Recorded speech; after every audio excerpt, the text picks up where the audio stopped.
Hello and welcome to Silent Frontier Stories.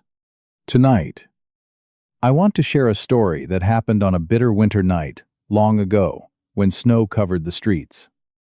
The wind howled through a quiet town, and most people chose to walk past the desperate cries of a few abandoned children.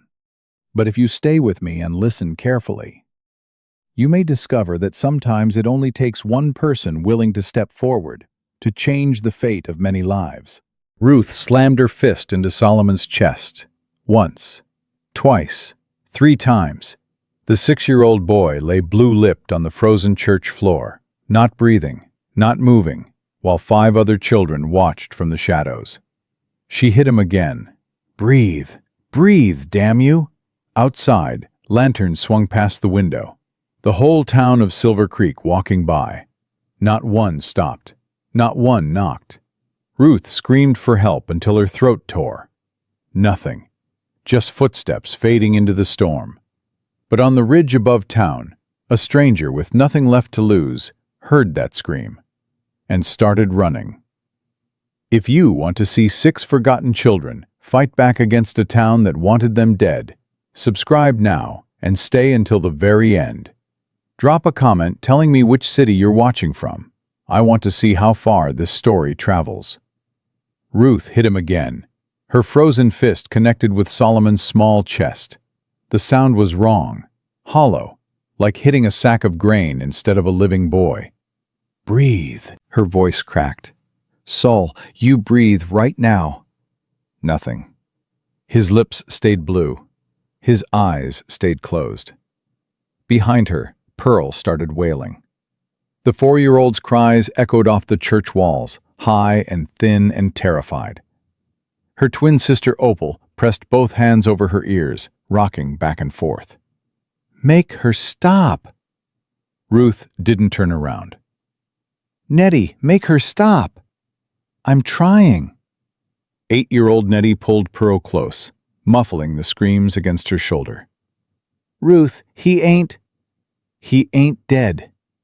Ruth hit Solomon's chest again. "He ain't allowed to be dead." She bent down, pressed her ear to his ribs, listened. Nothing. No. No, no, no. She tilted his head back the way she'd seen a doctor do once, pinched his nose, and blew into his mouth. His chest rose, fell. She did it again, and again. "Come on, Sol." Her lips were cracked and bleeding. "Come on, you little—" Solomon coughed. Water sprayed from his mouth, then bile. Then he was gasping and crying and alive. Ruth grabbed him, crushed him against her chest, and didn't let go. "You're okay." Her whole body was shaking. "You're okay now. I got you. Ruth." Nettie's voice was strange. "Ruth, someone's coming." Ruth's head snapped up. Through the cracked window, she saw it. A shape moving through the snow. Big. Fast. Coming straight toward the church. She laid Solomon down gently and grabbed the knife from her boot. "Everyone get behind me. Now!" The door exploded inward. Ruth lunged. Her blade caught firelight as she drove it toward the figure's throat. A hand caught her wrist, twisted.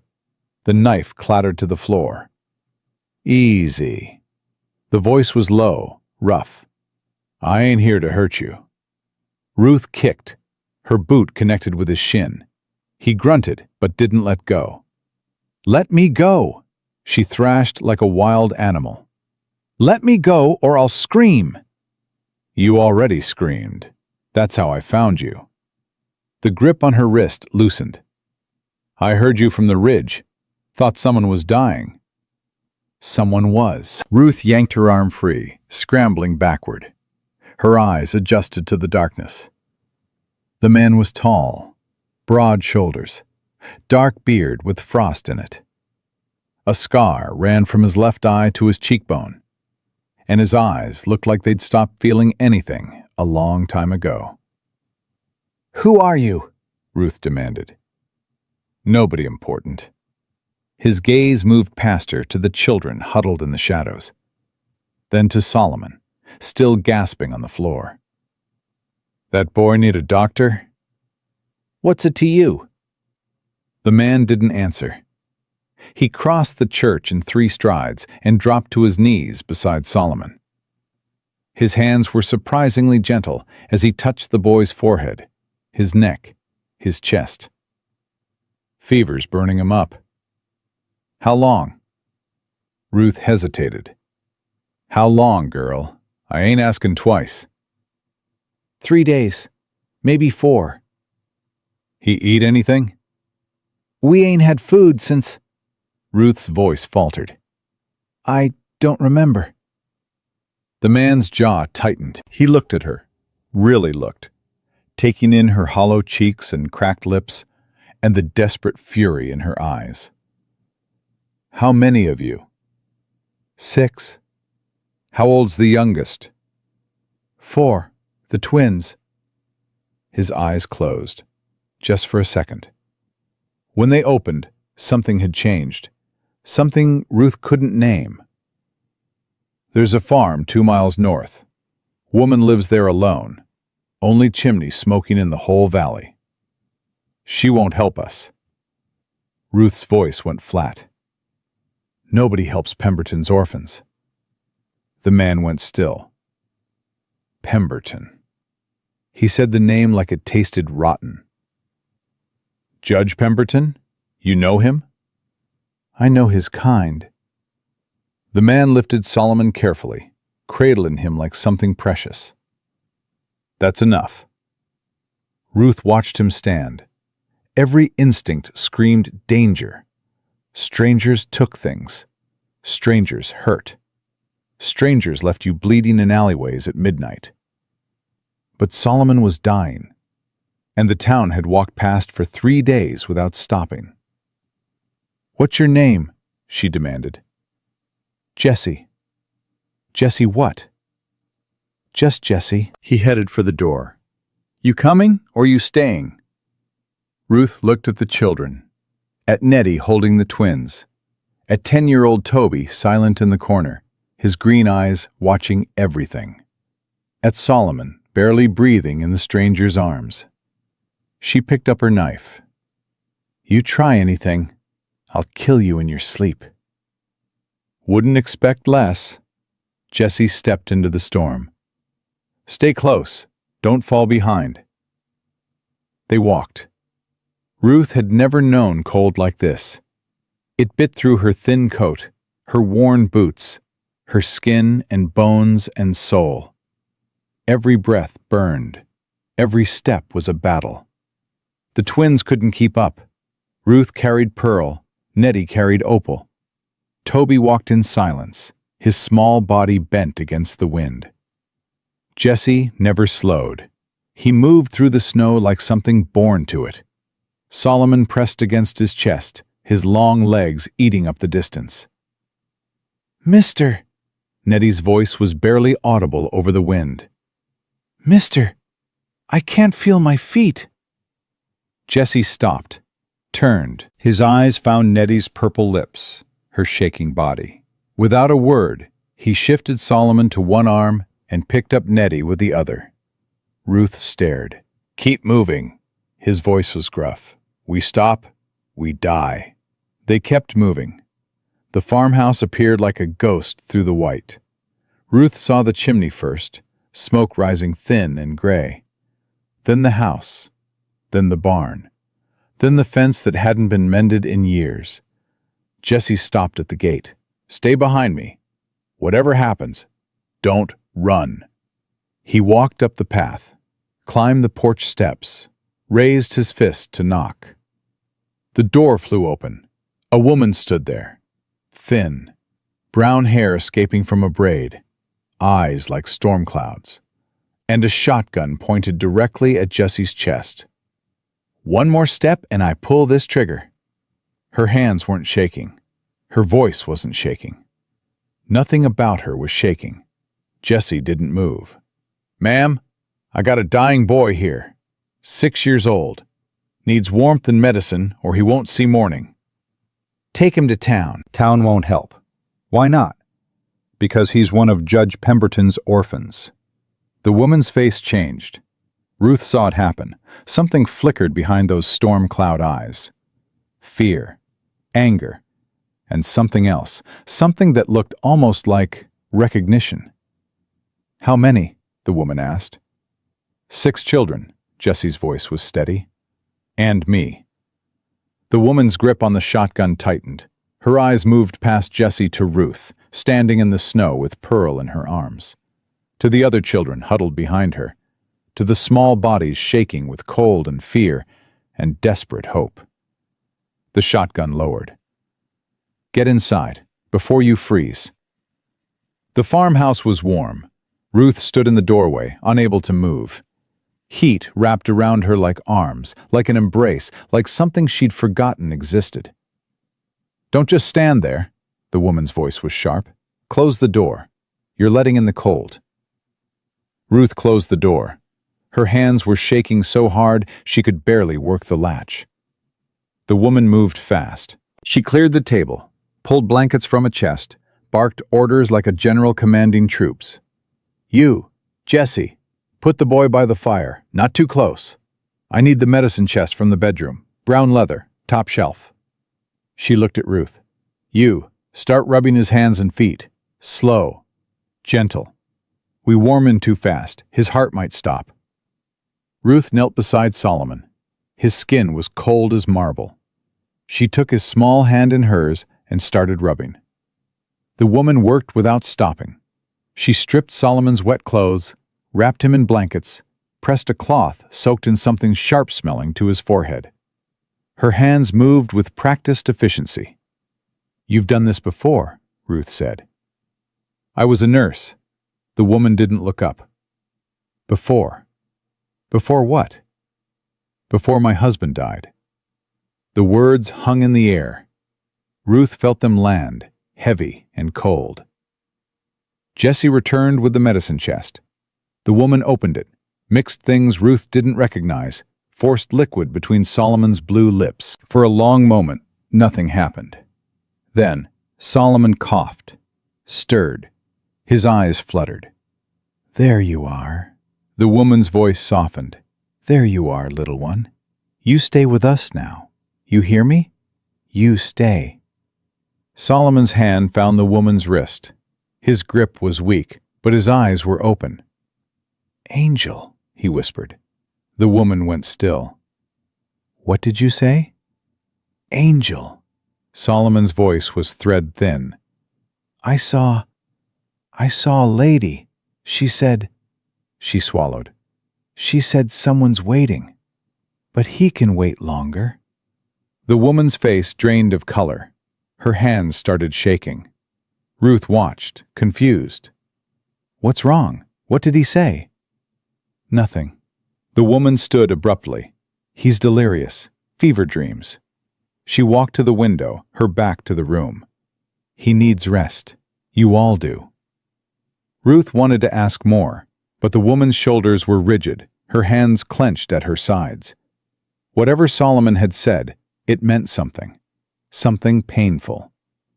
Jesse caught Ruth's eye, shook his head slightly. Not now. Ruth understood. Some questions could wait. The night stretched long. The children fell asleep in a pile near the fire.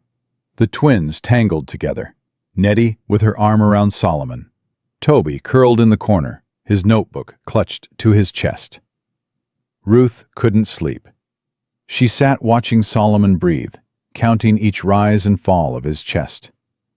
The woman, Clara, she'd finally said, sat at the table, staring at nothing, lost somewhere Ruth couldn't follow. Jesse was by the door. His eyes were closed, but his hand rested on his gun.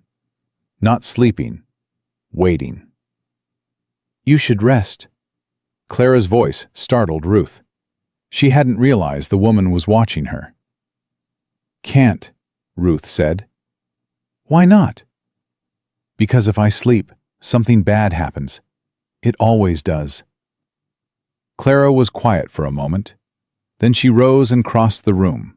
sat down beside Ruth, close but not touching. How long have you been taking care of them?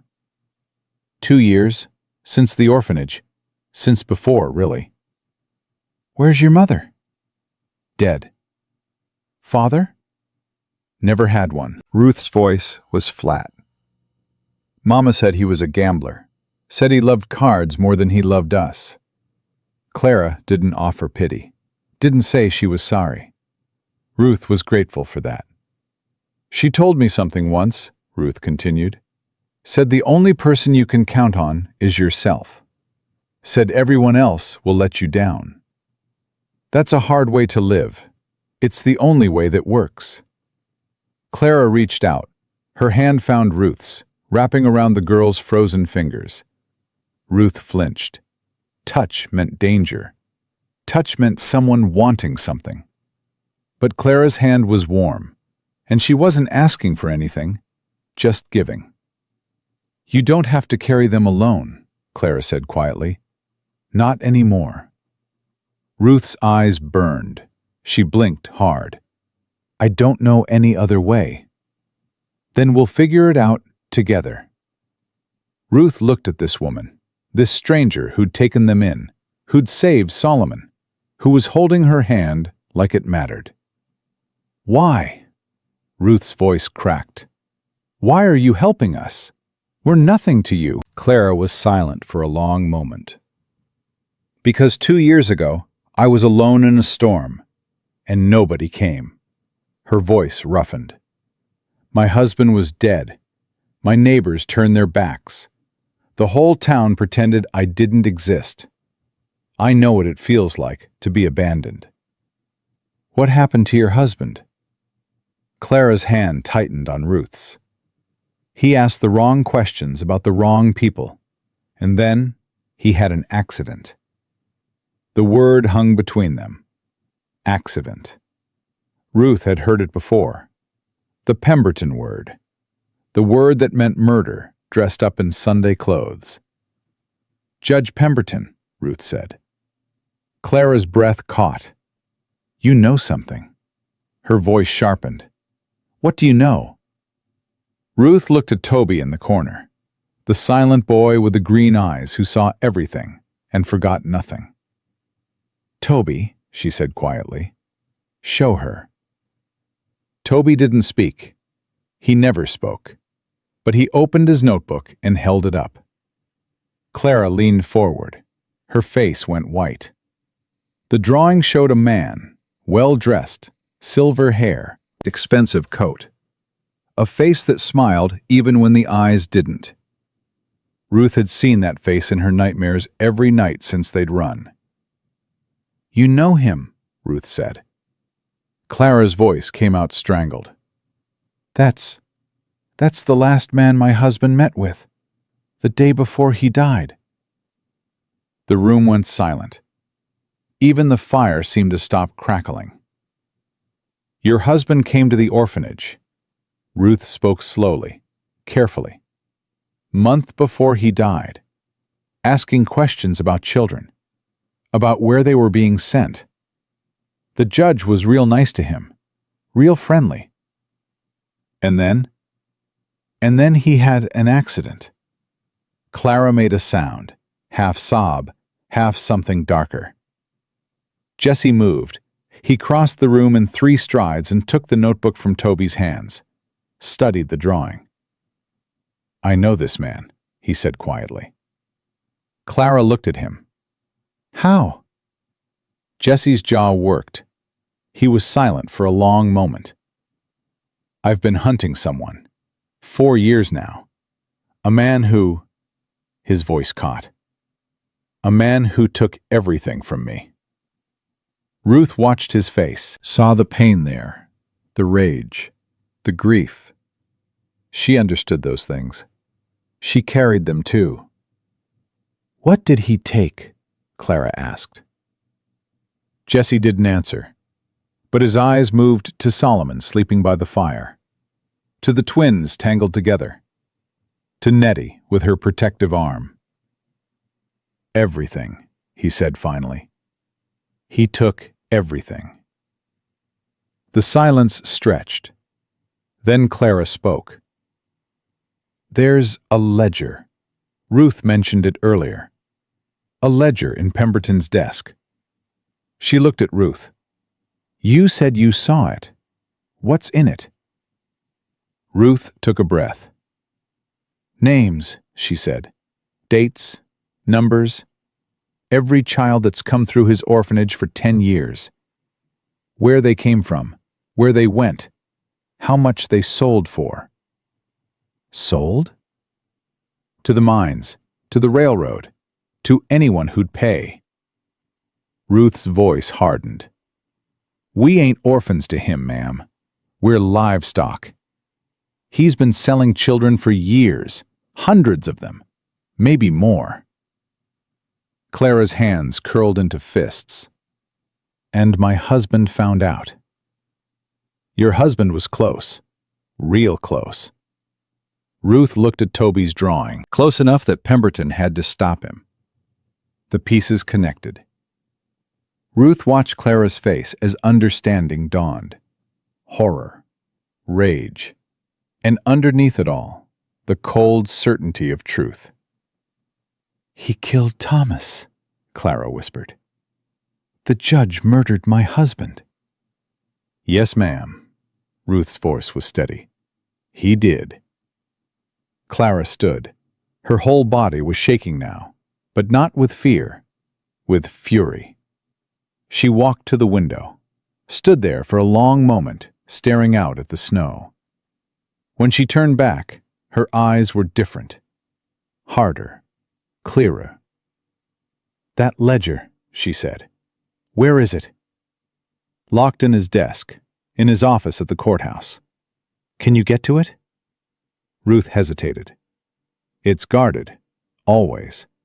And even if we could get in, he'd know. He'd come for us." "He's already coming," Jessie said quietly. Ruth turned. "What?"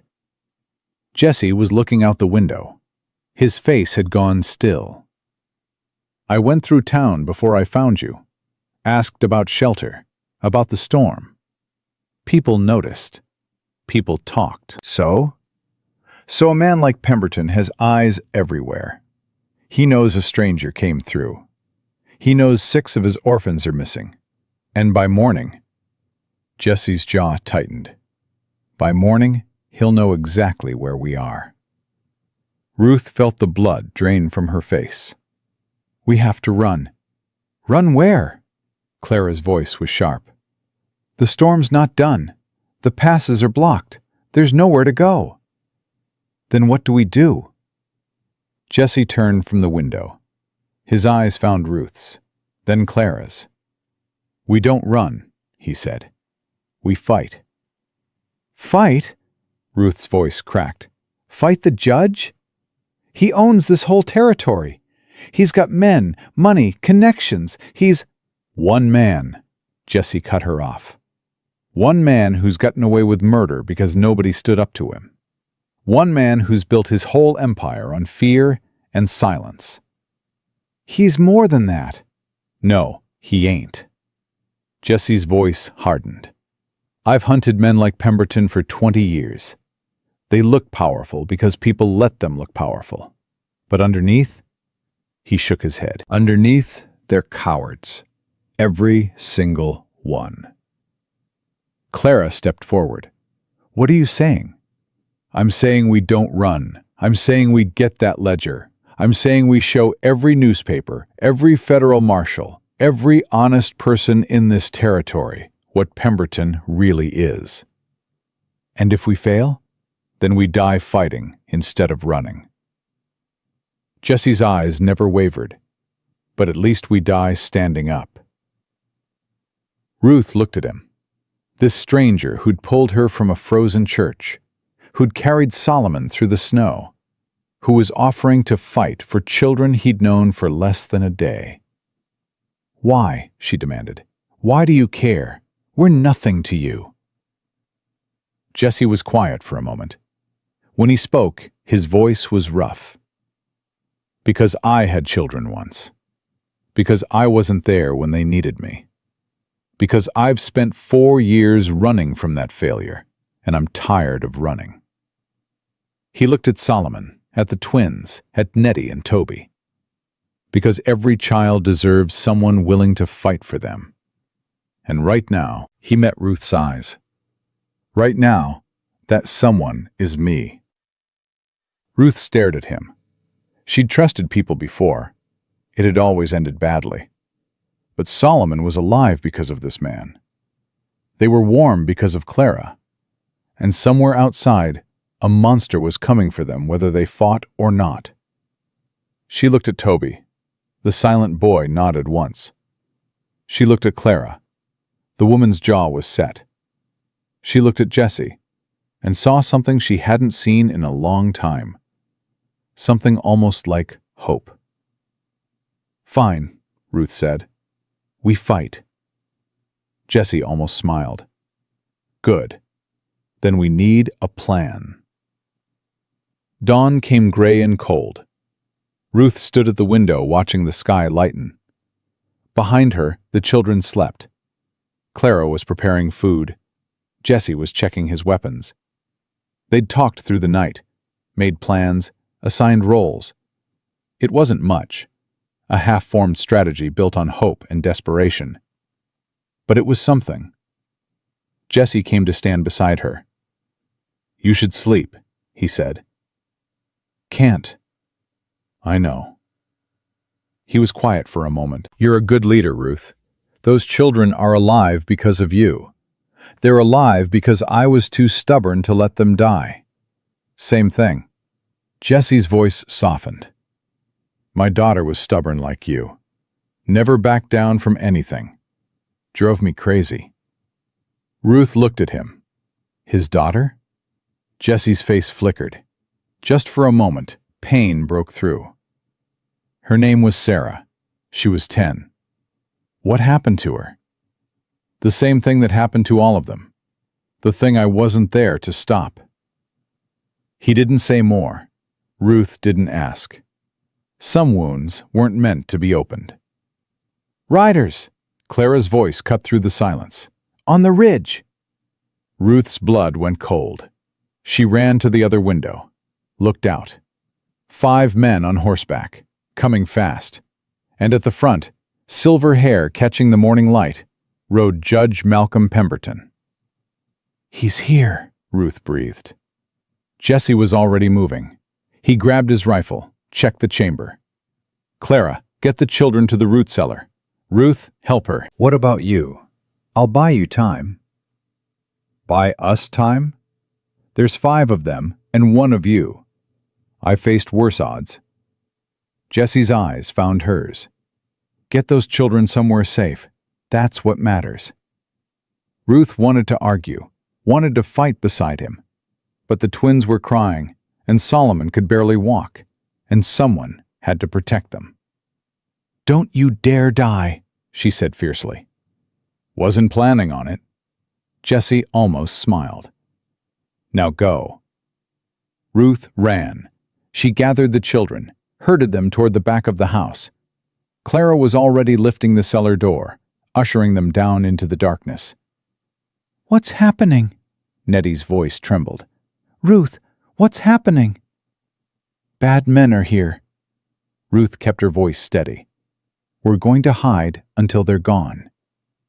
"What about the man?" Pearl whimpered. "The nice man who carried Solomon." "He's going to be fine." Ruth prayed she wasn't lying. "Now get down there and don't make a sound." She helped them into the cellar. Toby first, then the twins, then Nettie carrying Solomon. Clara went last. Ruth hesitated at the door. "You too." Clara's voice was sharp. "I can help him." "You can help by staying alive."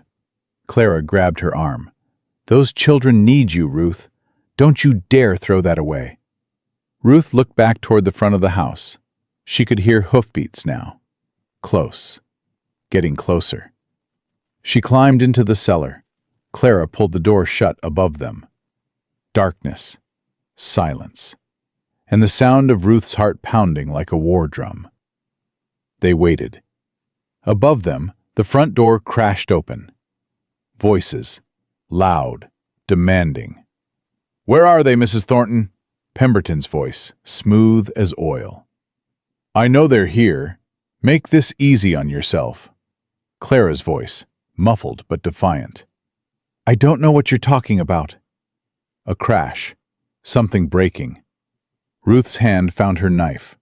Her knuckles went white around the handle. "I'll ask once more." Pemberton's voice had lost its smoothness. "Where are the children?" Safe. Jesse's voice now. Far from here. Silence. Then Pemberton laughed. "Mr. Jesse Carter, I wondered when we'd meet. You've been asking questions in 3 territories, following trails that should have gone cold years ago." Ruth's heart stopped. Jesse Carter. The name meant something. She could hear it in Pemberton's voice. "You know who I am?" Jesse said. "I know what you're looking for."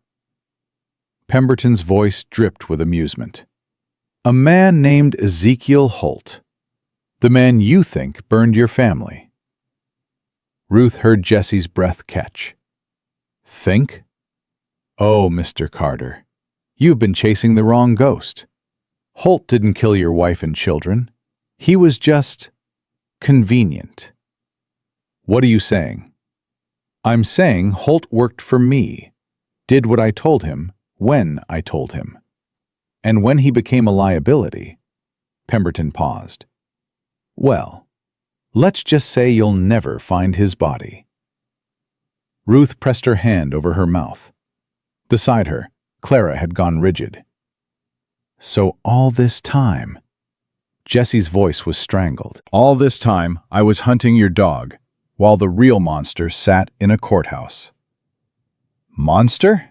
Pemberton laughed. "I'm a businessman, Mr. Carter. Your family was collateral damage. Nothing personal." Ruth heard it then, the sound of a gun cocking. "You killed my wife." Jesse's voice had changed, gone cold, gone dead. "You killed my children." "I removed obstacles. There's a difference." Jesse fired. The sound was deafening even through the cellar floor. Then chaos, shouting, more shots, bodies hitting wood. Ruth grabbed Nettie. "Don't move. Don't make a sound." Above them the fight raged. Ruth counted shots. 1, 2, 3, 4. Then silence. A long, terrible silence. Footsteps. Slow. Deliberate. The cellar door creaked. Ruth raised her knife. Light poured in. A figure stood above them, silhouetted against the gray morning sky. Ruth's heart stopped. Then the figure spoke. "It's over." "Jesse." He reached down, helped them out one by one. His face was bloody. His arm hung at a wrong angle. But he was alive. Ruth looked past him into the farmhouse. 4 bodies on the floor. Pemberton's men. And in the corner, slumped against the wall, Judge Malcolm Pemberton himself. A dark stain spreading across his expensive coat. His pale eyes staring at nothing. "Is he dead?" Ruth whispered.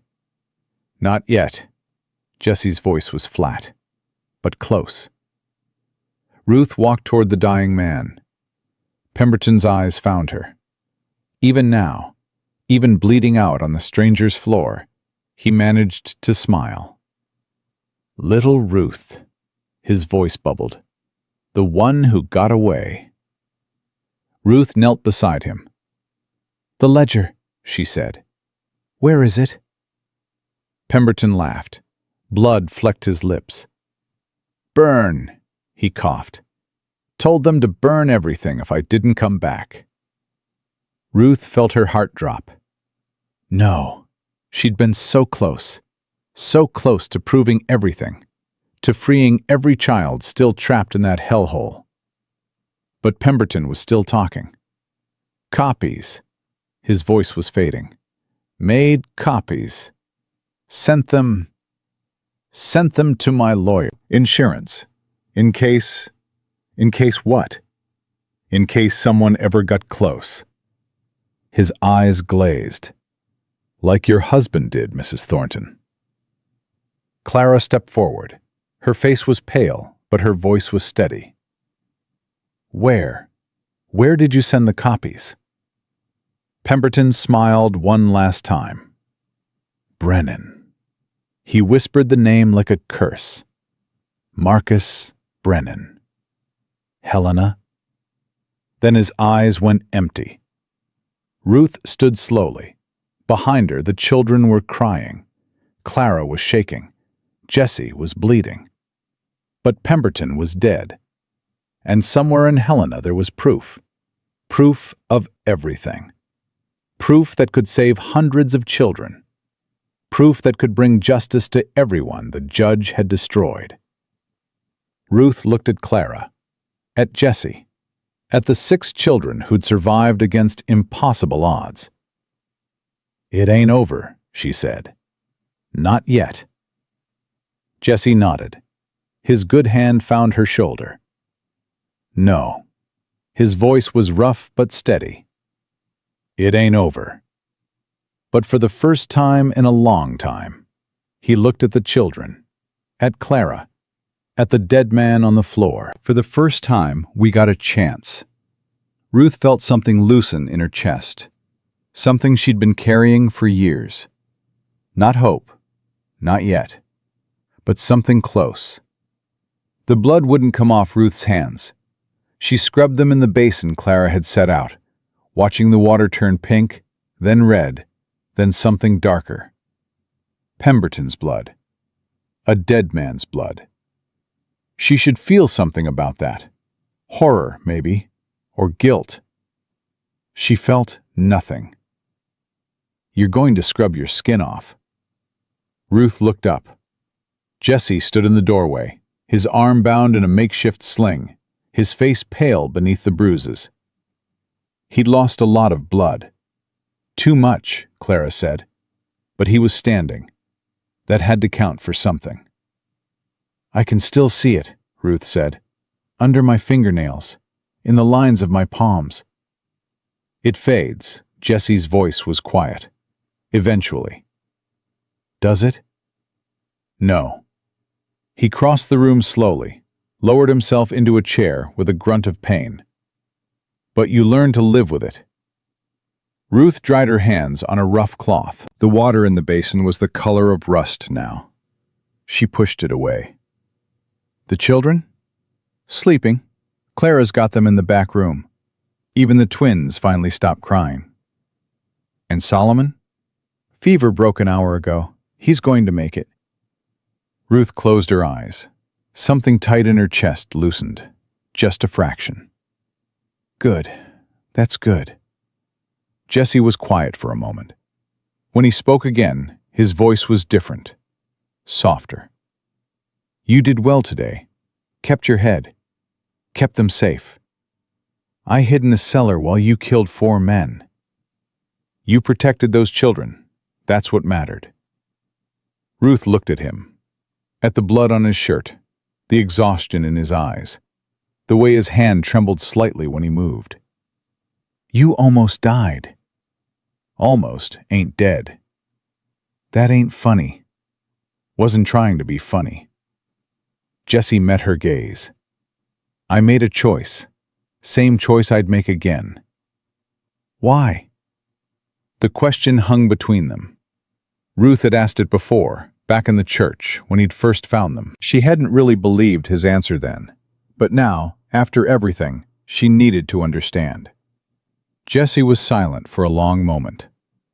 I told you about my family, he said finally. About Sarah. About my wife, Mary Ellen. About my boy, Samuel. Ruth nodded. What I didn't tell you is how they died. Jessie's voice went rough. There was a fire, middle of the night.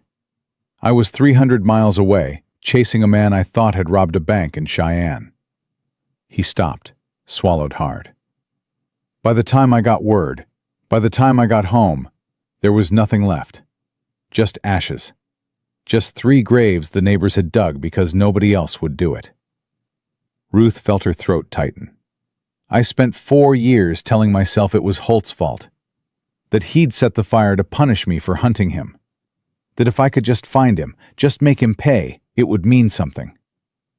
Jesse shook his head. But it was never about Holt. It was about me, about not being there when they needed me. You couldn't have known, couldn't I?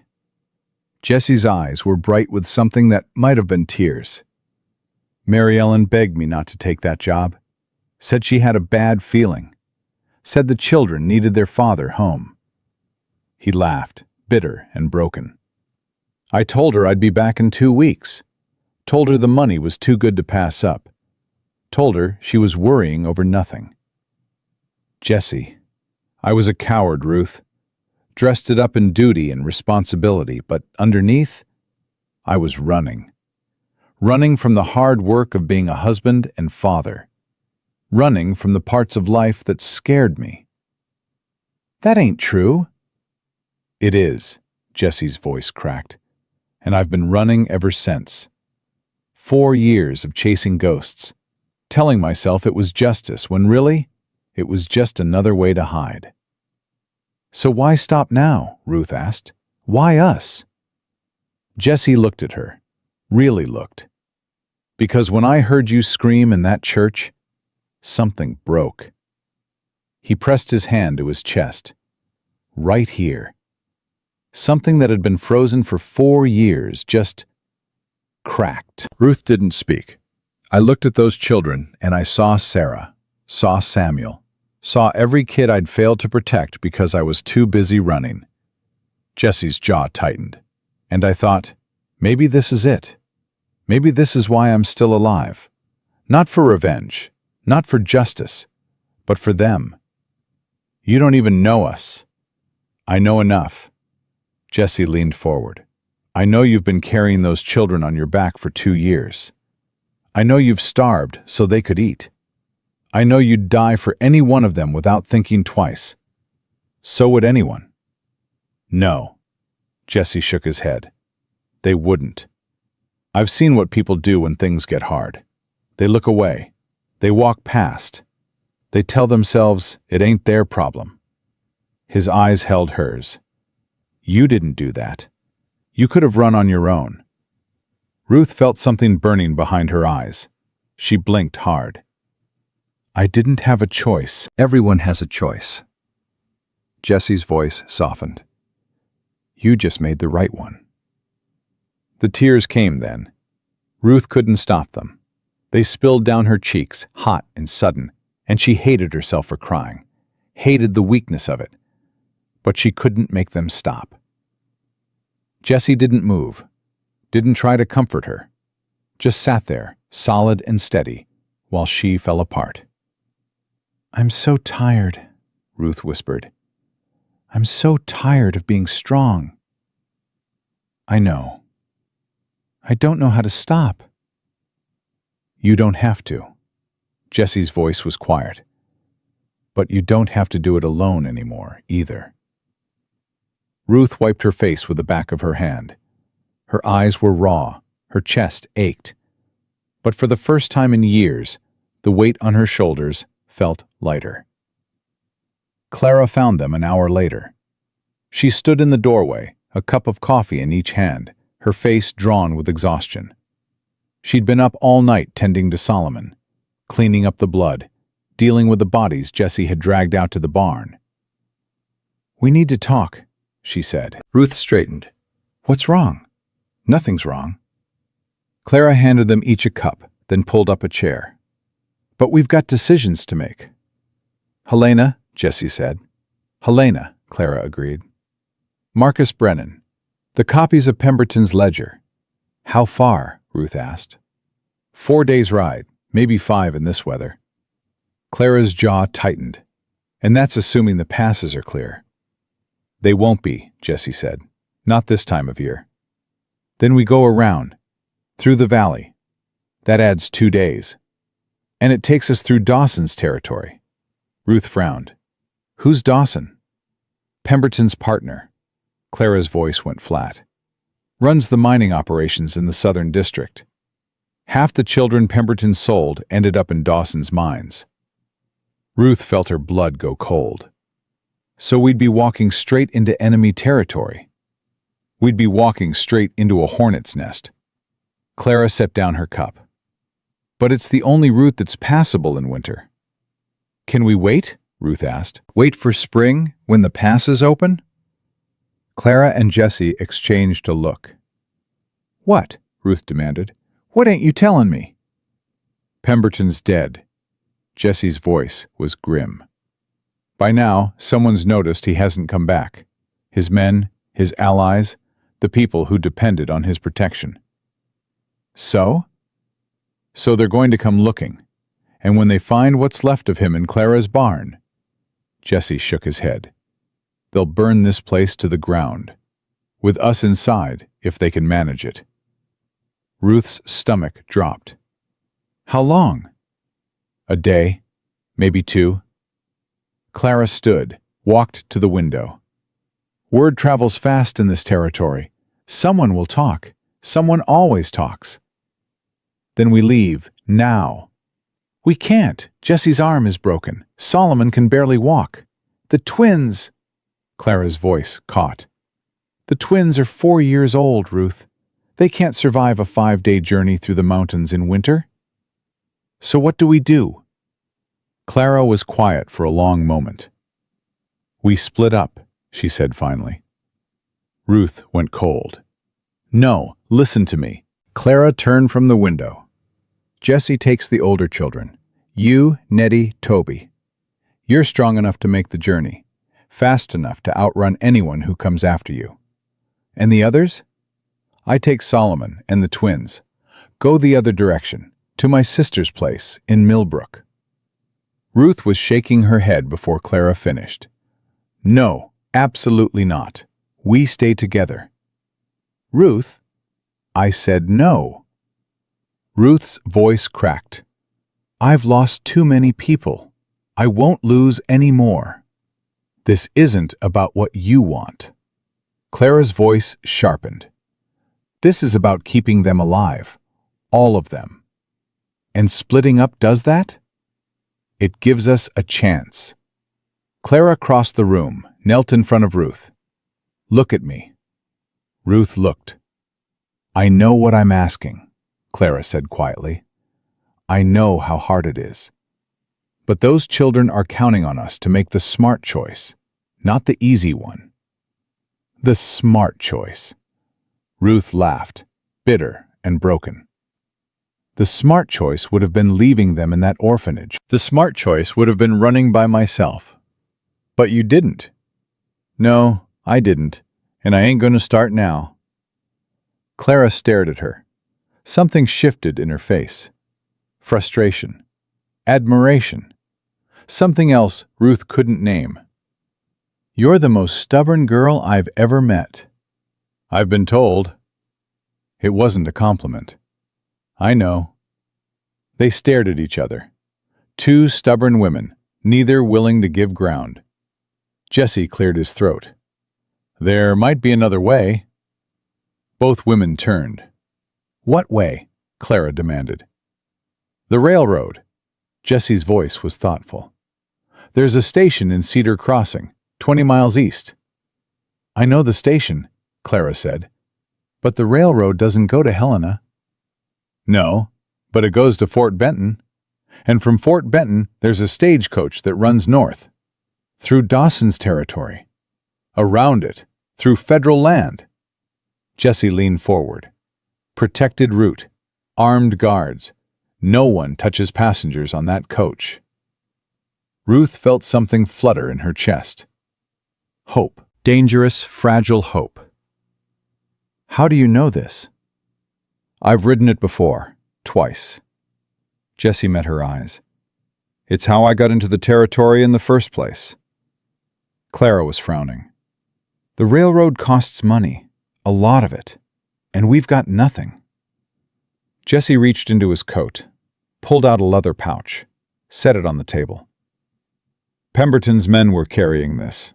Payment for a job, I'd guess. He opened the pouch. Gold coins spilled across the wood. More than enough to buy passage for all of us. Ruth stared at the gold. You took it off their bodies? They weren't using it anymore. That's stealing. That's justice. Jesse's voice hardened.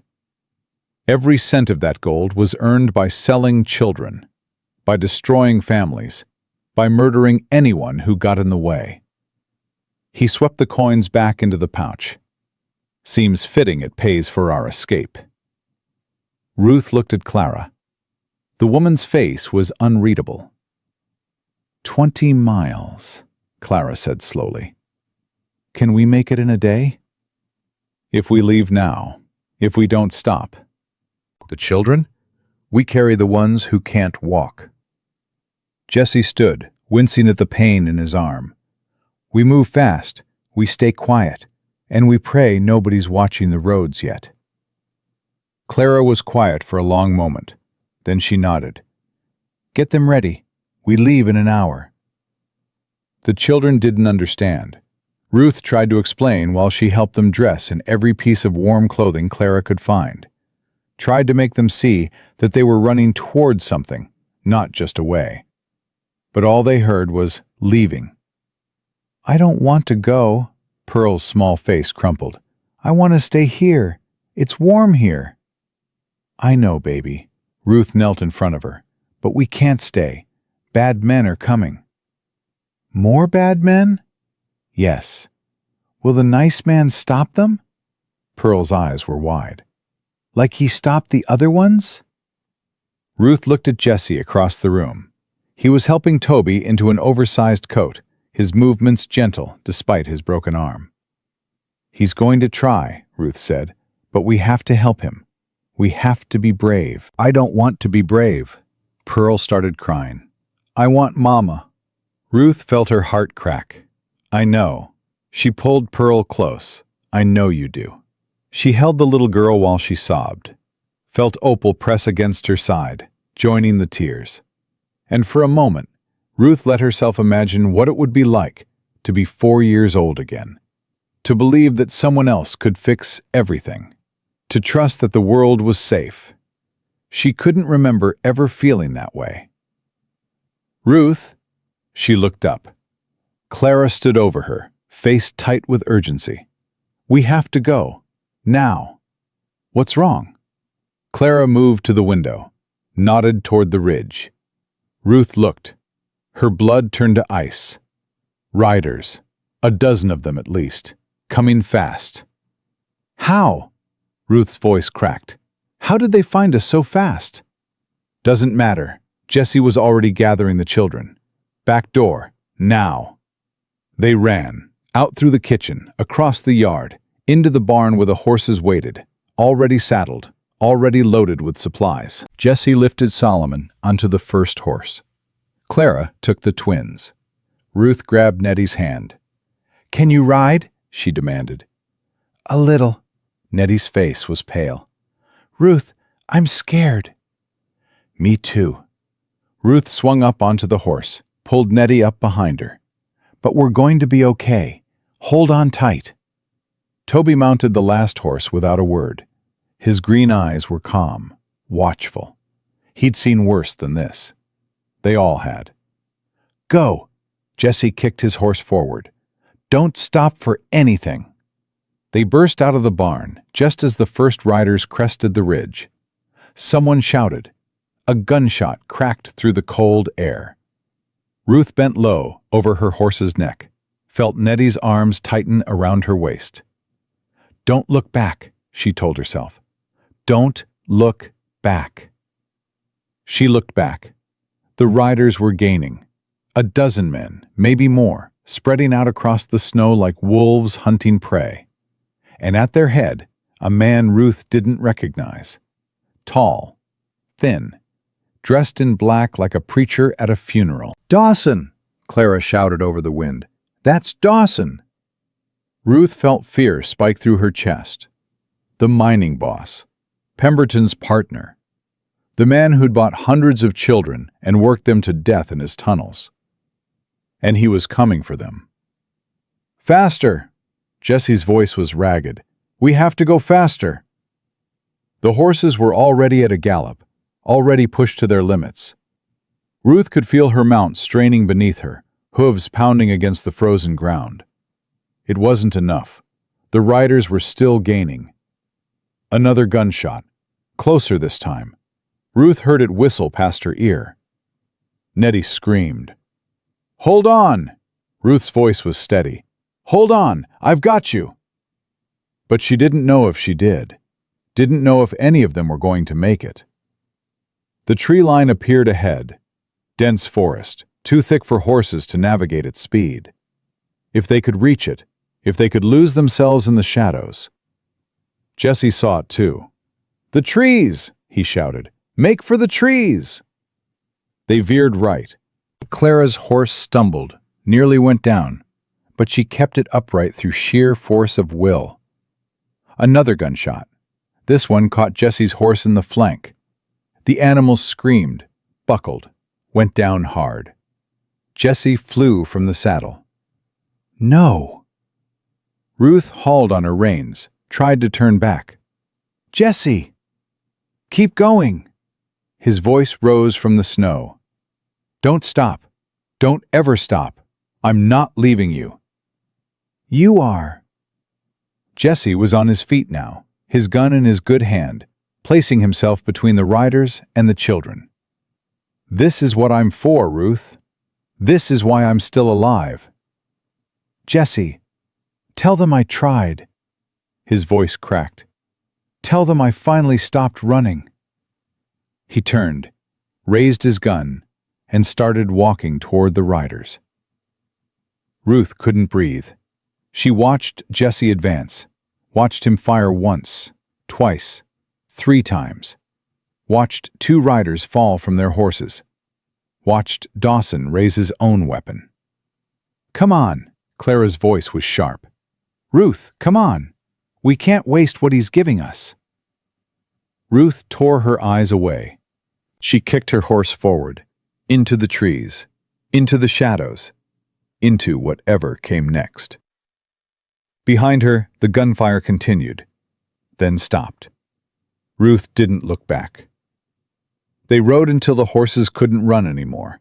Then they walked, through forests, across frozen streams, up hills that seemed to go on forever. Nobody spoke. Nettie cried silently against Ruth's back. The twins had stopped crying hours ago, too exhausted for tears. Solomon drifted in and out of consciousness, his small body limp in Clara's arms. Toby walked beside Ruth's horse, his face blank, his eyes seeing nothing. He's dead, Ruth thought. Jesse's dead because of us. She waited to feel something. Grief, guilt, rage. Nothing came. She was empty, hollowed out, a shell going through the motions of survival. "We should rest." Clara's voice was hoarse. "The children can't go much further." Ruth looked at the sky. Gray, heavy, more snow coming. "A little further," she said. "There's got to be shelter somewhere." They found it an hour later, an abandoned cabin, half collapsed, but with enough roof to keep out the weather. Ruth helped Clara get the children inside, while Nettie gathered what dry wood she could find. Soon there was a fire, small, smoky, but warm. Ruth sat with her back against the wall, watching the flames dance. "He's not dead." She looked up. Toby stood before her. It was the first time she'd heard him speak in months. "What?" "The man, Jesse." Toby's green eyes were intense. "He's not dead." "You don't know that." "I do." Toby held up his notebook. "I drew it." Ruth took the notebook, opened it to the page Toby indicated. Her breath caught. The drawing showed Jesse, alive, wounded but alive, lying in a wagon, surrounded by people Ruth didn't recognize. "When did you draw this?" "This morning, before we left." Toby's voice was matter-of-fact. I draw things that are going to happen. Always have. Ruth stared at him. She'd thought Toby's drawings were just memories, records of things he'd seen.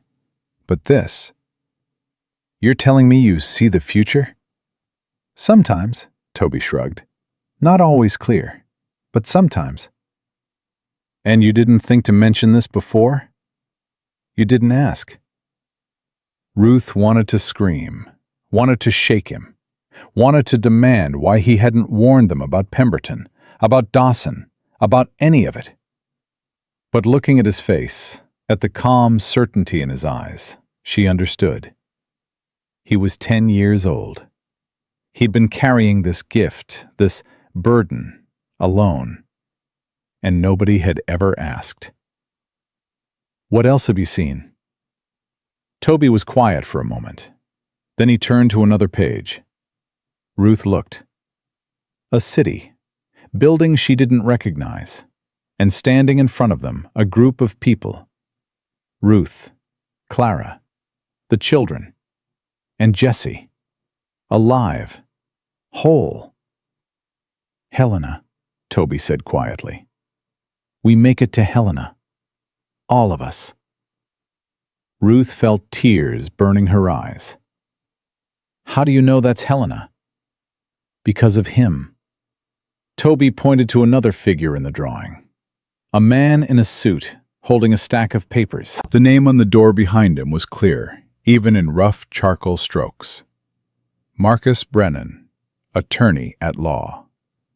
Ruth looked at Toby, at this silent, strange, miraculous boy who'd been walking beside her for 2 years without ever revealing what he could do.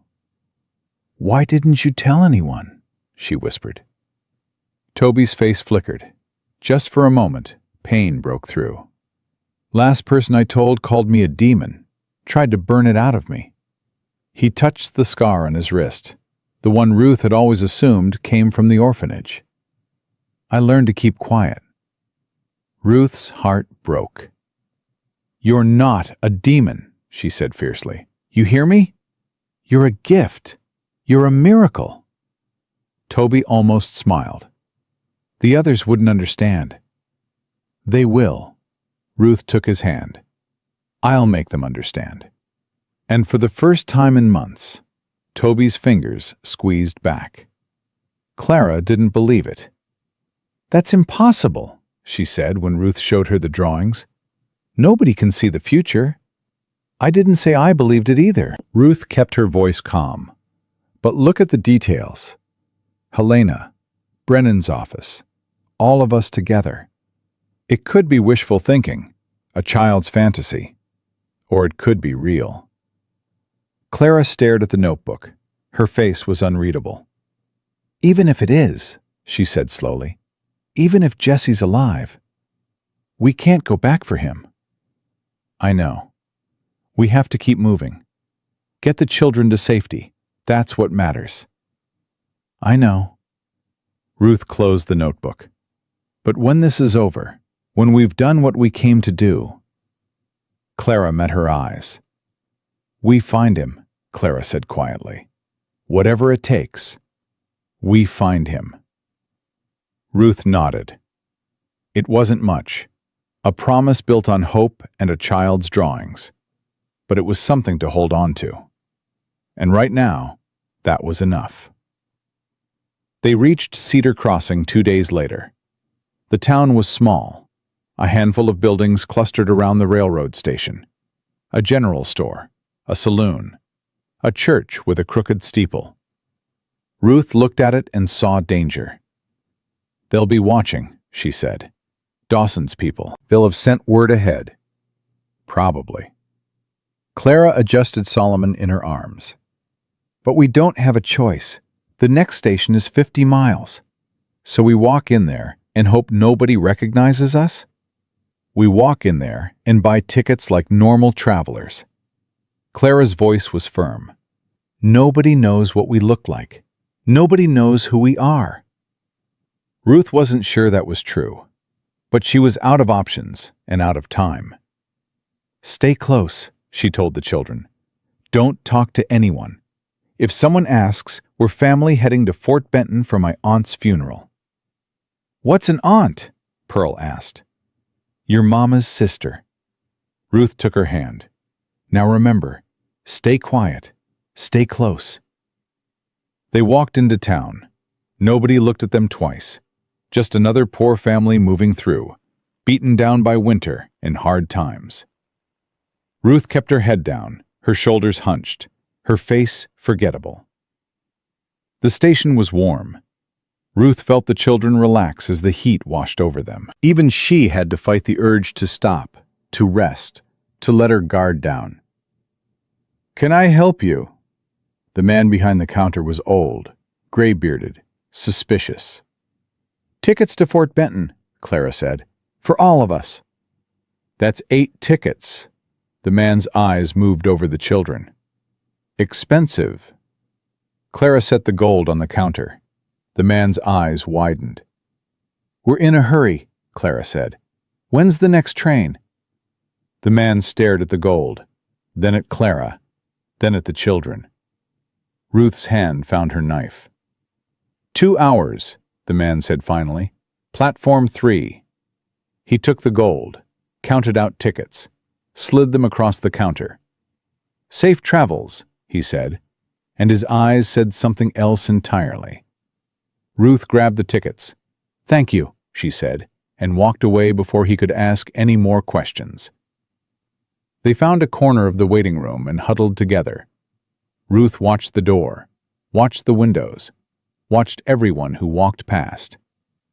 He's going to tell someone, she muttered. Maybe. Clara's voice was calm. Maybe not. Nothing we can do about it now. We could run. Run where? We're out of money. Out of options. Clara pulled the twins onto her lap. The train is our only chance. Ruth knew she was right. That didn't make the waiting any easier. The 2 hours stretched like years. Every time the door opened, Ruth tensed. Every time someone looked their way, her hand found her knife. By the time the train whistle sounded, her nerves were raw. That's us, Clara said. Let's go. They boarded quickly, found seats in the back. Ruth positioned herself by the window where she could watch the platform.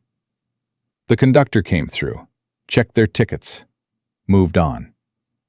The train began to move. Ruth watched Cedar Crossing slide past.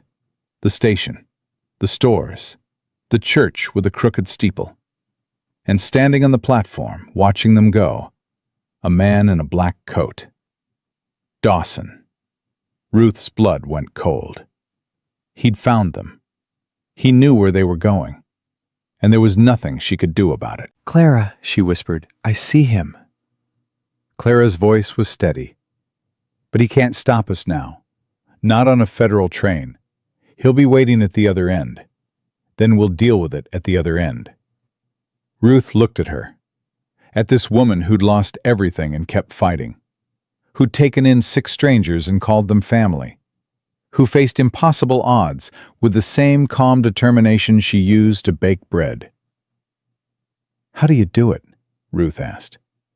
Do what? Stay so calm when everything's falling apart. Clara was quiet for a moment. I'm not calm, she said finally. I'm terrified. Every moment of every day, I'm terrified. You don't show it. Because those children are watching. Clara's eyes found the twins, asleep against Nettie's shoulder. They're watching me to see how to feel. If I panic, they panic. If I fall apart, they fall apart. So you just pretend? I survive. Clara's voice roughened. I do whatever it takes to get them through one more day. And then I do it again. And again. Until maybe, someday, we're safe enough for me to fall apart. Ruth understood. She'd been doing the same thing for 2 years. What happens then? She asked.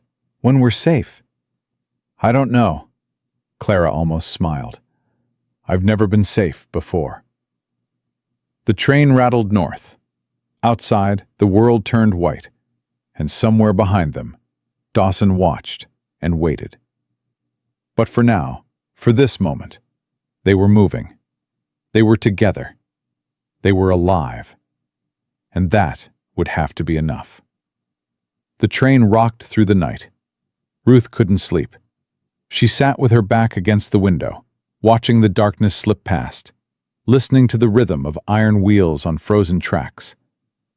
Around her, the children slept. Nettie with the twins curled against her. Toby in the corner, his notebook clutched to his chest. Solomon with his head in Clara's lap, his breathing finally steady. They looked peaceful, almost normal, like any family heading somewhere safe.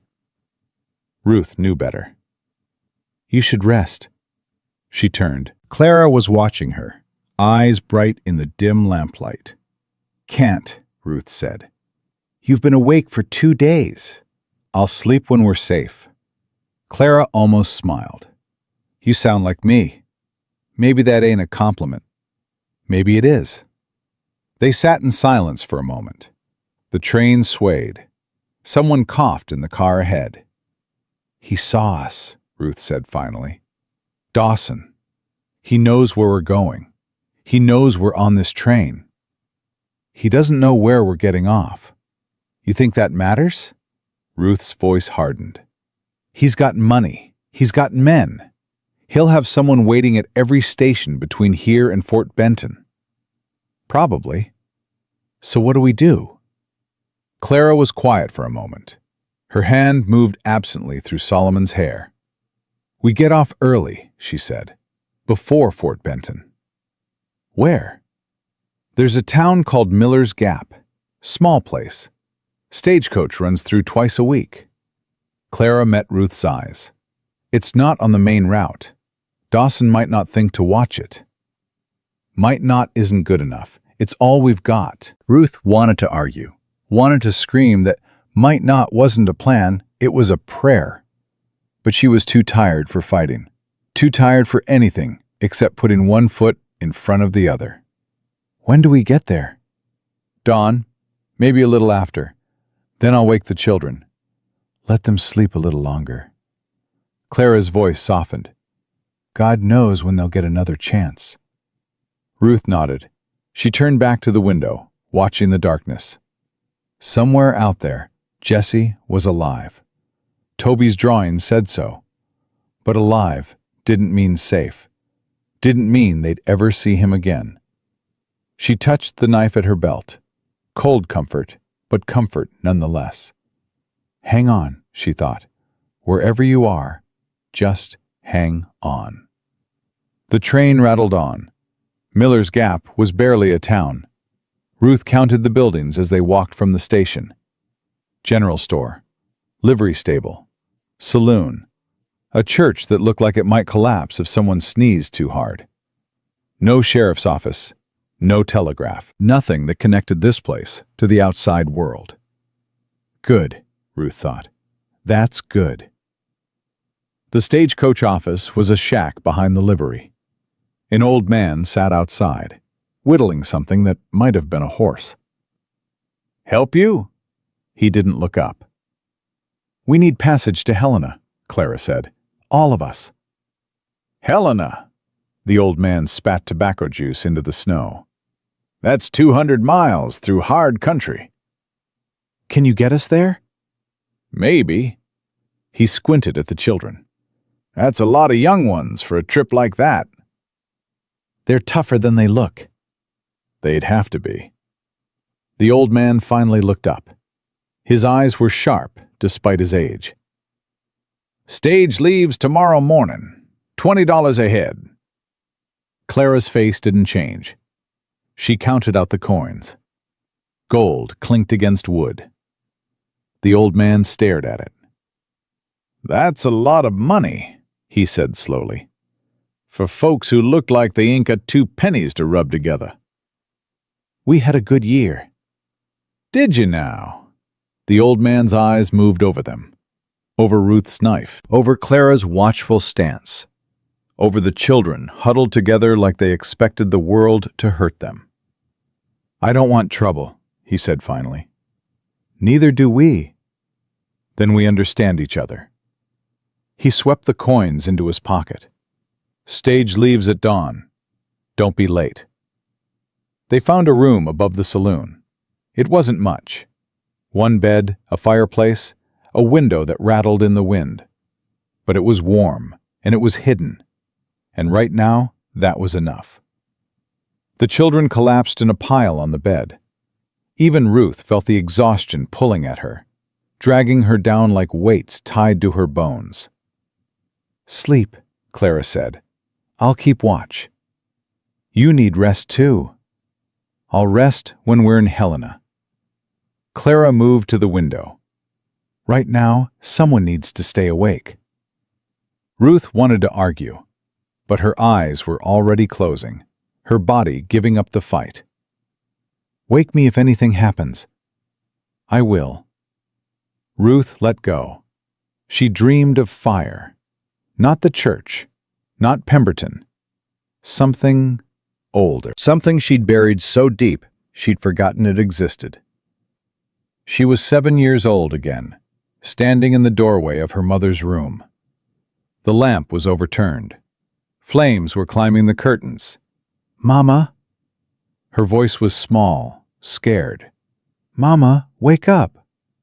But her mother didn't move, didn't breathe. The bottle in her hand was empty, and her lips were blue, and Ruth knew without understanding that she was gone. The fire spread. Ruth should have run, should have called for help, but she couldn't move, couldn't look away from her mother's face, peaceful in death, finally free of whatever pain had driven her to the bottle night after night. "Run." The voice came from somewhere deep, somewhere survival lived. "Run, Ruth. Run, now."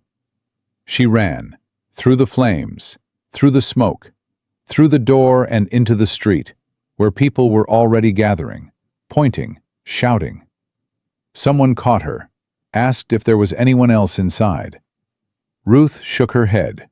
The lie came easy. The lie that said she'd tried to wake her mother. The lie that said the fire was already too big when she saw it.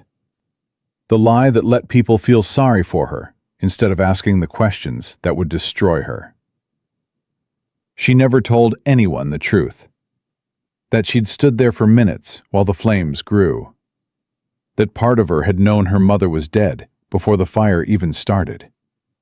That part of her had been relieved. Ruth. She woke with a gasp. Clara was shaking her shoulder.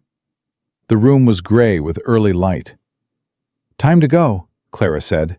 "Stage is loading." Ruth sat up. Her heart was pounding. Her face was wet. "Bad dreams?" Clara asked. Ruth wiped her eyes. "Old ones. Those are the worst kind." Clara handed her a cup of water. "Drink this. We've got a long road ahead." Ruth drank. The water was cold, bracing. It pushed the dream back into the darkness where it belonged. "The children?" "Already downstairs. Nettie's got them fed and ready."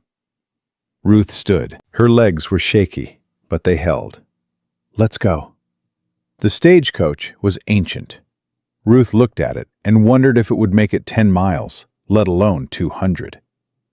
The wheels were patched. The leather was cracked. The horses looked like they'd been old when the territory was young. "She'll hold," the driver said, reading her expression. "Made this run 100 times. That's supposed to make me feel better?" "Supposed to make you get in." He jerked his thumb toward the door. "We ain't got all day." Ruth helped the children inside. Pearl whimpered at the cramped space. Opal clung to her sister. Solomon pressed against Nettie's side. Toby climbed in last, his notebook tucked under his arm. His eyes met Ruth's for a moment. He nodded once. Almost a smile. Ruth felt something loosen in her chest.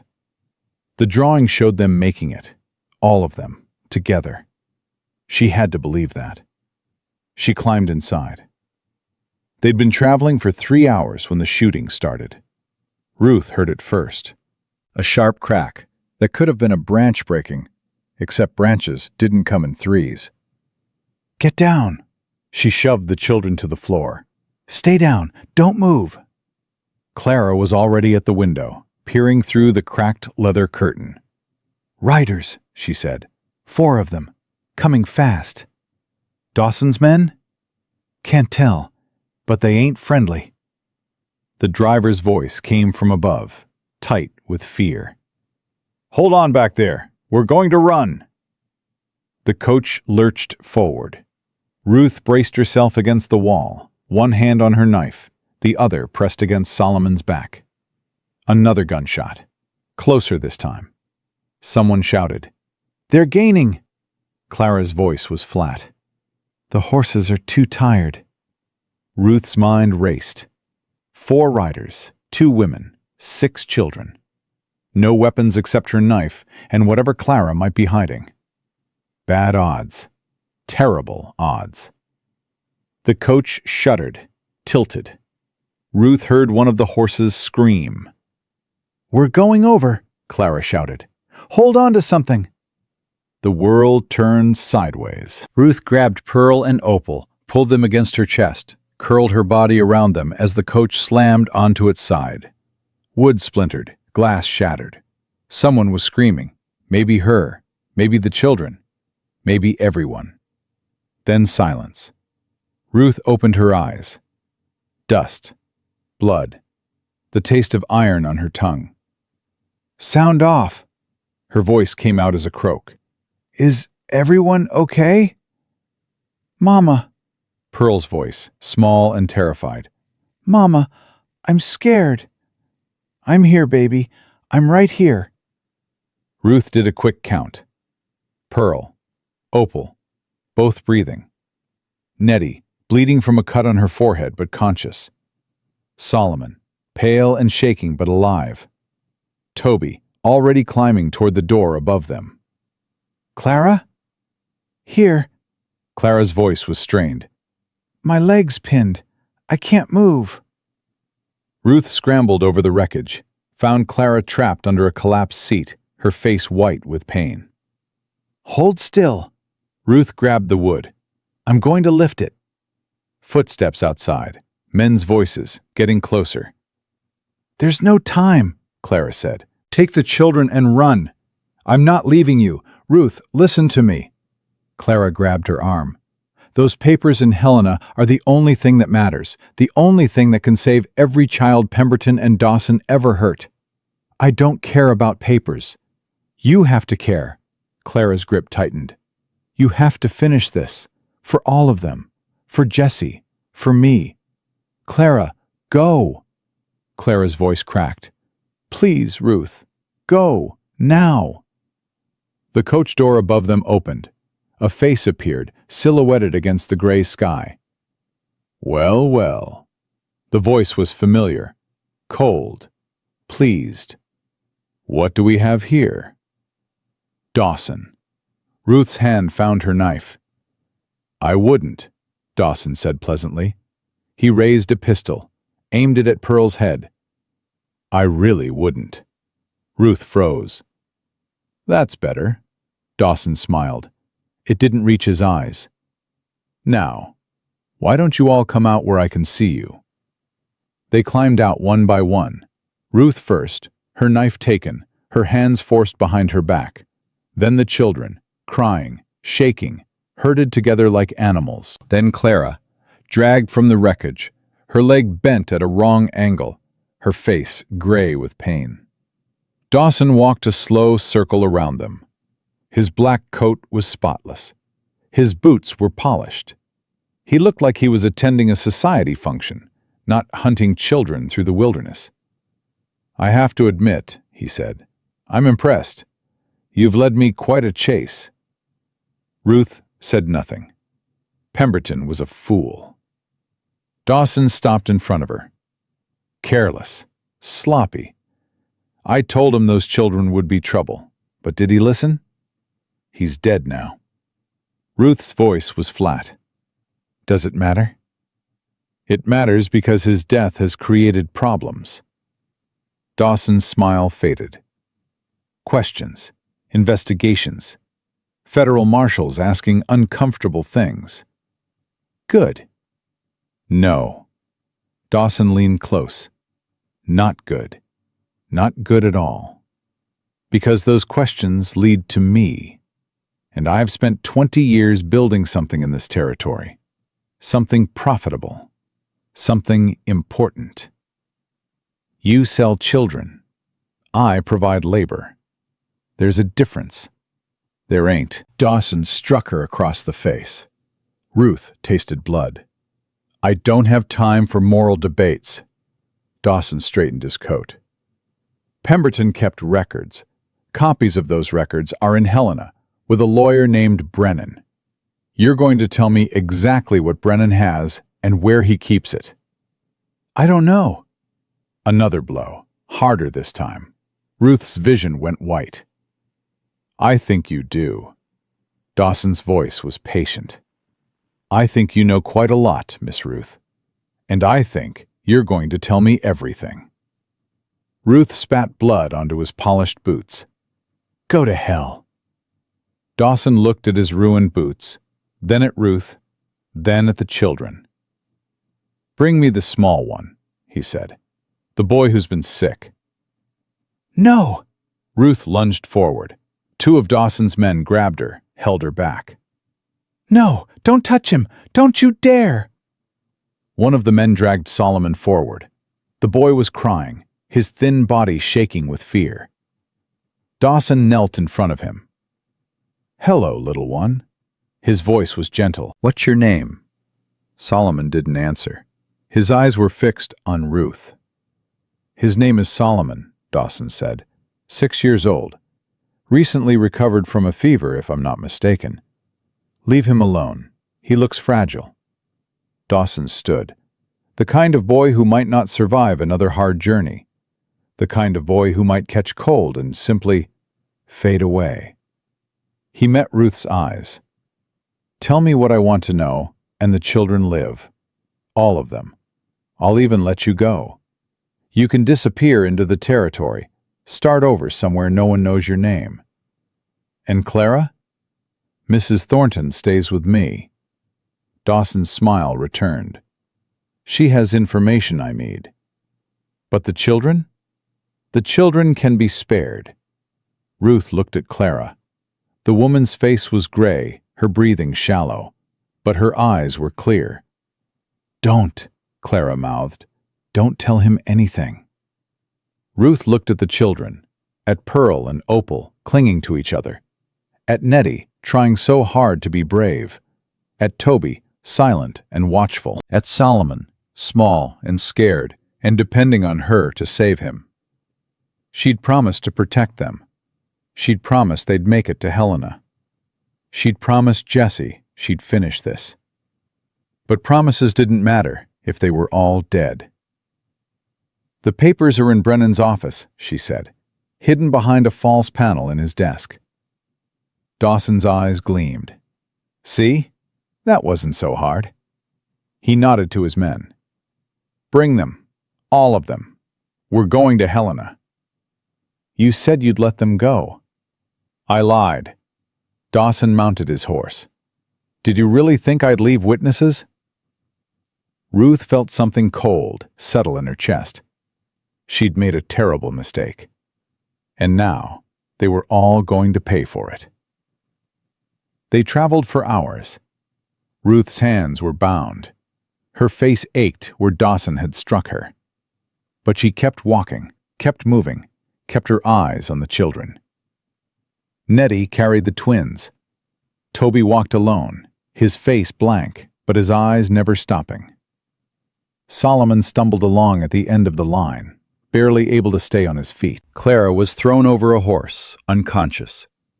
Ruth didn't know if she was alive or dead. Didn't know if she'd ever know. Where are you taking us? Ruth demanded. Dawson didn't answer. He rode at the front of the column, his back straight, his attention on the road ahead. One of the guards answered instead. A young man, barely 20, with nervous eyes. His mine, the guard said quietly. 3 days south. The mine where you worked children to death? The guard looked away.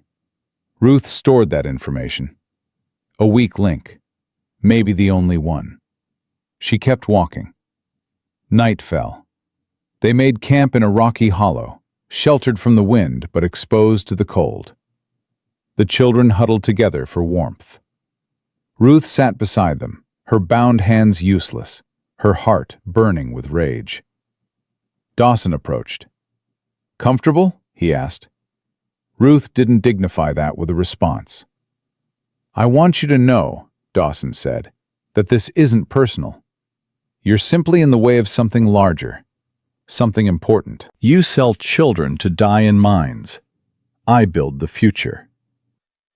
Dawson's voice was patient, almost kind. The railroad, the telegraph, the industries that will transform this territory into something great. All of it requires sacrifice.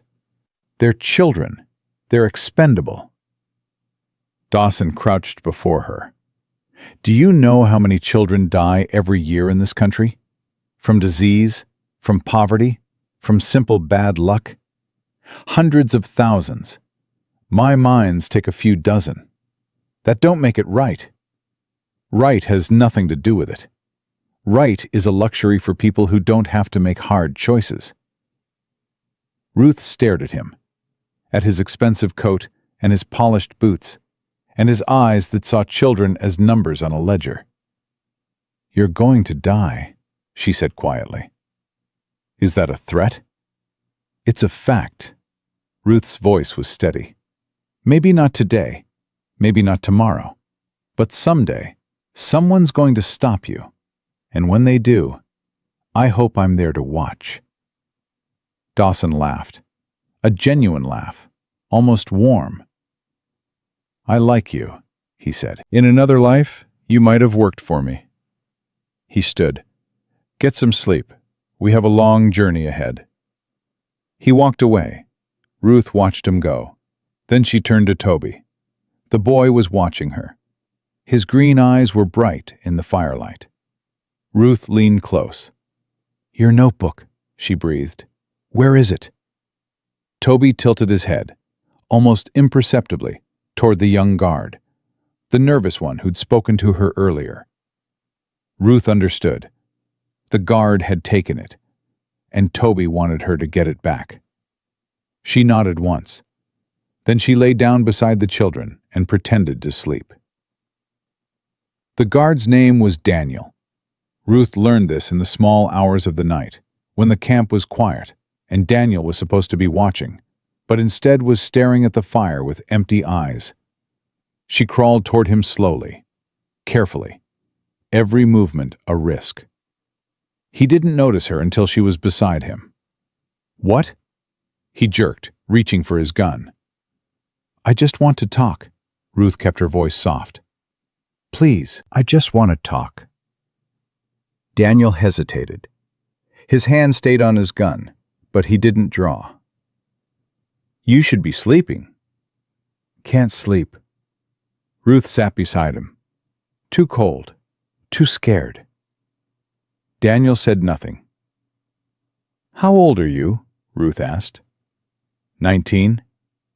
"You don't look like one of his men." "I ain't." Daniel's voice was bitter. "I'm just a kid who needed work. Dawson pays good money. I didn't ask what the work was. And now you know." "Now I know." Daniel stared at the fire. "Wish I didn't." Ruth was quiet for a moment. "The boy," she said. "The one who doesn't talk. You took something from him." "The notebook?" Daniel's hand moved to his coat. "Dawson wanted it. Said to burn it." "Did you?" Daniel was quiet for a long moment. "No," he said finally. "I looked at the pictures." He pulled out the tattered notebook. "Kid's good. Real good. He's special." Ruth's voice softened. "They all are. They didn't ask for any of this." "I know." "Then help us." Daniel went still. I can't. You can. Ruth leaned closer. You're not like them. I can see it. You're scared and you're tired. And you know what Dawson does is wrong. If I help you, he'll kill me. If you don't help us, he'll kill them. Ruth nodded toward the sleeping children. 6 kids who never hurt anyone, who just wanted to be safe. Daniel's hand tightened on the notebook. What do you want me to do? Ruth told him. The escape happened at dawn. Daniel moved first. He walked to where the horses were tied, pretending to check the gear. His hand found the knife Ruth had described, hidden in one of the saddlebags. Ruth watched, waited. Daniel cut the ropes binding the horses, slapped the nearest one on the flank. The horses bolted. Chaos erupted. Men shouting, scrambling, chasing after their scattered mounts. Dawson's voice rising above the noise, demanding order. Now! Ruth grabbed the children.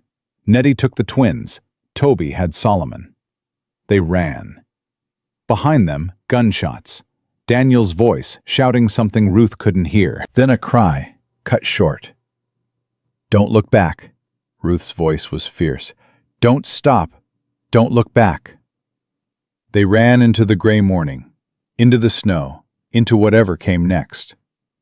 Ruth didn't know how long they ran. Minutes, hours. Time lost meaning in the white expanse, every direction looking the same, every step a struggle against exhaustion and cold. Finally, when Solomon collapsed and wouldn't get up, she stopped. We need shelter. Nettie pointed. Through the snow, barely visible, a shape, dark against the white. A barn. They stumbled toward it. The door was frozen shut, but Ruth threw her weight against it until the ice cracked. Inside was cold, but dry. Hay bales stacked in the corner, old tools hanging on the walls. Ruth pulled the children into the hay, covered them with everything she could find. Stay here, she said. Stay quiet. Don't move until I come back. Where are you going? Nettie's voice was small. To find help. Ruth, don't! Solomon grabbed her hand. Don't leave us! Ruth looked at him, at his pale face and his frightened eyes, and his small fingers clutching hers like she was the only solid thing in the world. I'll come back, she said. I promise. She kissed his forehead. Then she walked back into the storm. The farmhouse appeared like a miracle. Smoke rising from the chimney, light in the windows, signs of life in a dead, white world. Ruth stumbled toward it. Her legs were numb. Her hands had stopped hurting, which meant they were past hurting. She reached the door, raised her fist, knocked. Footsteps inside. The door opened. Ruth looked up, and her heart stopped. Jesse stood in the doorway. His arm was in a sling. His face was bruised. But he was alive. He was standing. He was there. Ruth, his voice cracked. Ruth, how did you... She fell into his arms. The children, she gasped. The barn. 1/2 mile east. They're hiding. Dawson's men are coming. Jesse didn't ask questions, didn't demand explanations. He grabbed his coat. Show me, he said. They ran. They found the barn just as the first riders appeared on the ridge. Jesse grabbed Ruth's arm, pulled her behind a snowdrift. How many? His voice was low. Ruth counted. 6, maybe 7. Dawson? I don't know. I don't see him. Jesse's jaw tightened. He checked his revolver. 5 shots left. Get the children, he said. Take them back to the farmhouse. There's a woman there, Mercy. She'll help. What about you? I'll hold them here. Ruth stared at him. You'll die. Maybe. Jesse met her eyes. But those children won't. Jesse. Go, Ruth. He pushed her toward the barn. "Go, now." Ruth ran. She hit the barn door at full speed, barely slowing to push it open. The children were huddled in the hay where she'd left them, their faces white with fear. "We have to move." Ruth grabbed Solomon. "Now, right now." "What's happening?" Nettie was already on her feet, pulling the twins up. "Ruth, what's happening?" "Jesse's here. He's alive. But there are men coming, and we need to run." The children didn't ask questions. They'd learned not to. They moved like shadows, quick and quiet, following Ruth out the back of the barn and into the snow. Behind them, gunfire erupted. Ruth didn't look back. She couldn't afford to. One foot in front of the other, that was all that mattered. One foot, then another, then another. The farmhouse appeared through the white. Ruth pushed the children toward it. "Inside, all of you, don't stop." The door opened before they reached it. A woman stood there, gray-haired, sharp-eyed, already reaching for the children. "You're Ruth," the woman said. "Jesse told me. Get them in, quickly." The children poured inside. Ruth turned back. "Jesse!" The gunfire had stopped. Ruth's heart seized. She ran. She found him behind the snowdrift, slumped against the frozen earth. Blood on his coat. Blood on the snow. Blood everywhere. "No." Ruth dropped beside him. "No, no, no." "I'm all right." Jesse's voice was weak, but steady. "Bullet went through. Missed anything important. You're bleeding. I've bled before. This ain't funny. Wasn't trying to be." Jesse's hand found hers. "The riders?" Ruth looked up. "Bodies in the snow. 4 of them. The others had fled." "Gone," she said. "You got 4. Should have got all 6. Jesse tried to sit up, gasped, fell back. "Damn. Don't move." Ruth pressed her hands to his wound. "Just stay still." "The children?" "Safe, inside with Mercy." "Good." Jesse's eyes were going unfocused. "That's good. Stay with me." Ruth's voice cracked. "Jesse, you stay with me." "Trying." His hand tightened on hers. "Trying real hard." Ruth looked toward the farmhouse. Too far to carry him. Too dangerous to leave him. "Help!" She screamed it into the white nothing. "Somebody help!" For a long moment, nothing. Then, footsteps.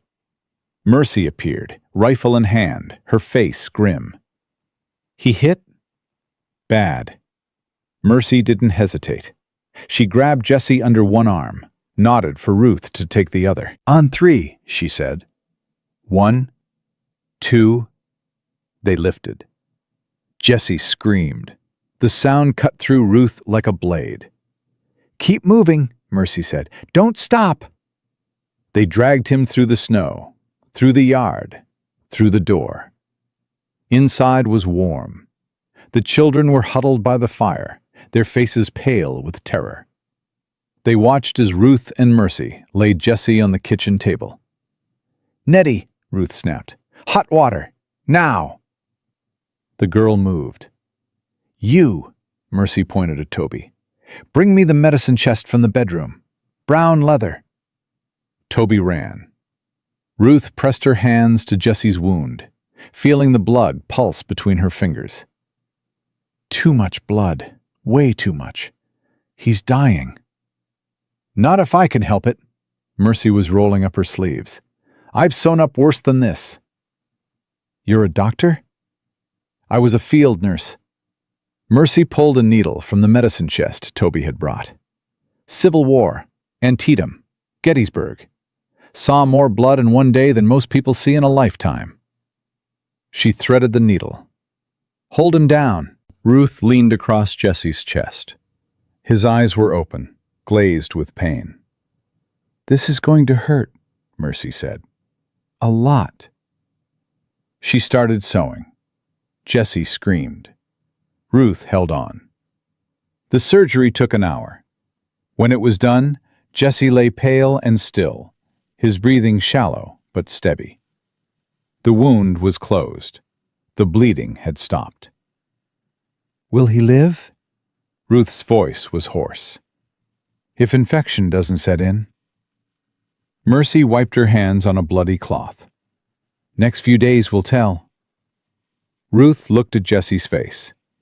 In sleep, he looked younger, softer, almost peaceful. He saved us, she said quietly. He didn't even know us, and he saved us. That's the kind of man he is. Mercy's voice softened. Showed up here 3 days ago, half dead, asking about a group of children and a woman heading for Helena. Wouldn't rest, wouldn't eat, just kept asking. How did he survive? We saw him go down, saw the riders overwhelm him. Mercy was quiet for a moment. He said he heard a voice, she said finally. In the darkness, a woman's voice, telling him to get up, telling him his family needed him. Ruth felt something cold slide down her spine. What woman? Mercy shrugged. He said her name was Mary Ellen, Jessie's dead wife. Ruth looked at him again, at this man who'd lost everything and kept fighting, who'd been guided by ghosts to find them. She didn't believe in miracles, but she was starting to. The children slept. Ruth sat beside Jessie's bed, watching him breathe. Every rise of his chest felt like a victory. Every exhale felt like a prayer answered. You should rest. She turned. Mercy stood in the doorway, a cup of coffee in her hand. Can't, Ruth said. You've been awake for 3 days. I'll sleep when we're safe. Mercy almost smiled. He said the same thing about you. What? When he got here, half dead, the first thing he asked was whether you were safe. Mercy handed her the coffee. Didn't care about himself. Didn't care about his wounds. Just wanted to know if the children were all right. Ruth wrapped her hands around the warm cup. He's a good man. He is. Mercy settled into a chair. Reminds me of my husband. Where's your husband now? Dead. Mercy's voice was matter-of-fact. 20 years now. Fever took him. I'm sorry. Don't be. We had 15 good years. 15 years of loving each other and building something together. Mercy's eyes went distant. That's more than most people get. Ruth thought about her mother, about the empty bottles and the hollow eyes, and the slow surrender to something Ruth couldn't understand. I never had that, she said quietly. Never knew what a good marriage looked like. You will, Mercy's voice softened, when you find the right person. Ruth looked at Jessie. Something flickered in Mercy's face. You care about him. I barely know him. Sometimes barely is enough. Mercy stood. Get some sleep, child. He'll need you strong when he wakes up. She left. Ruth sat alone in the darkness, watching Jessie breathe, wondering what it would be like to have 15 good years with someone. Wondering if she'd ever find out. Jessie woke at dawn. Ruth saw his eyes flutter, saw consciousness return in stages. Confusion first, then pain, then recognition. Ruth. I'm here. She leaned forward, took his hand. I'm right here. The children? Safe. Everyone's safe. Dawson? Gone, for now. Ruth's voice hardened. But he'll be back. He's got too much to lose. Jessie tried to sit up. His face went white. Don't. Ruth pushed him gently back. You lost a lot of blood. Mercy says you need to rest. We don't have time to rest. We don't have a choice. Ruth met his eyes. Jesse, you nearly died. Twice. You can't keep pushing yourself like this. I can't stop either. Jesse's hand tightened on hers. Dawson knows where we're going. He knows about Brennan, about the papers. If we don't get there first, we will.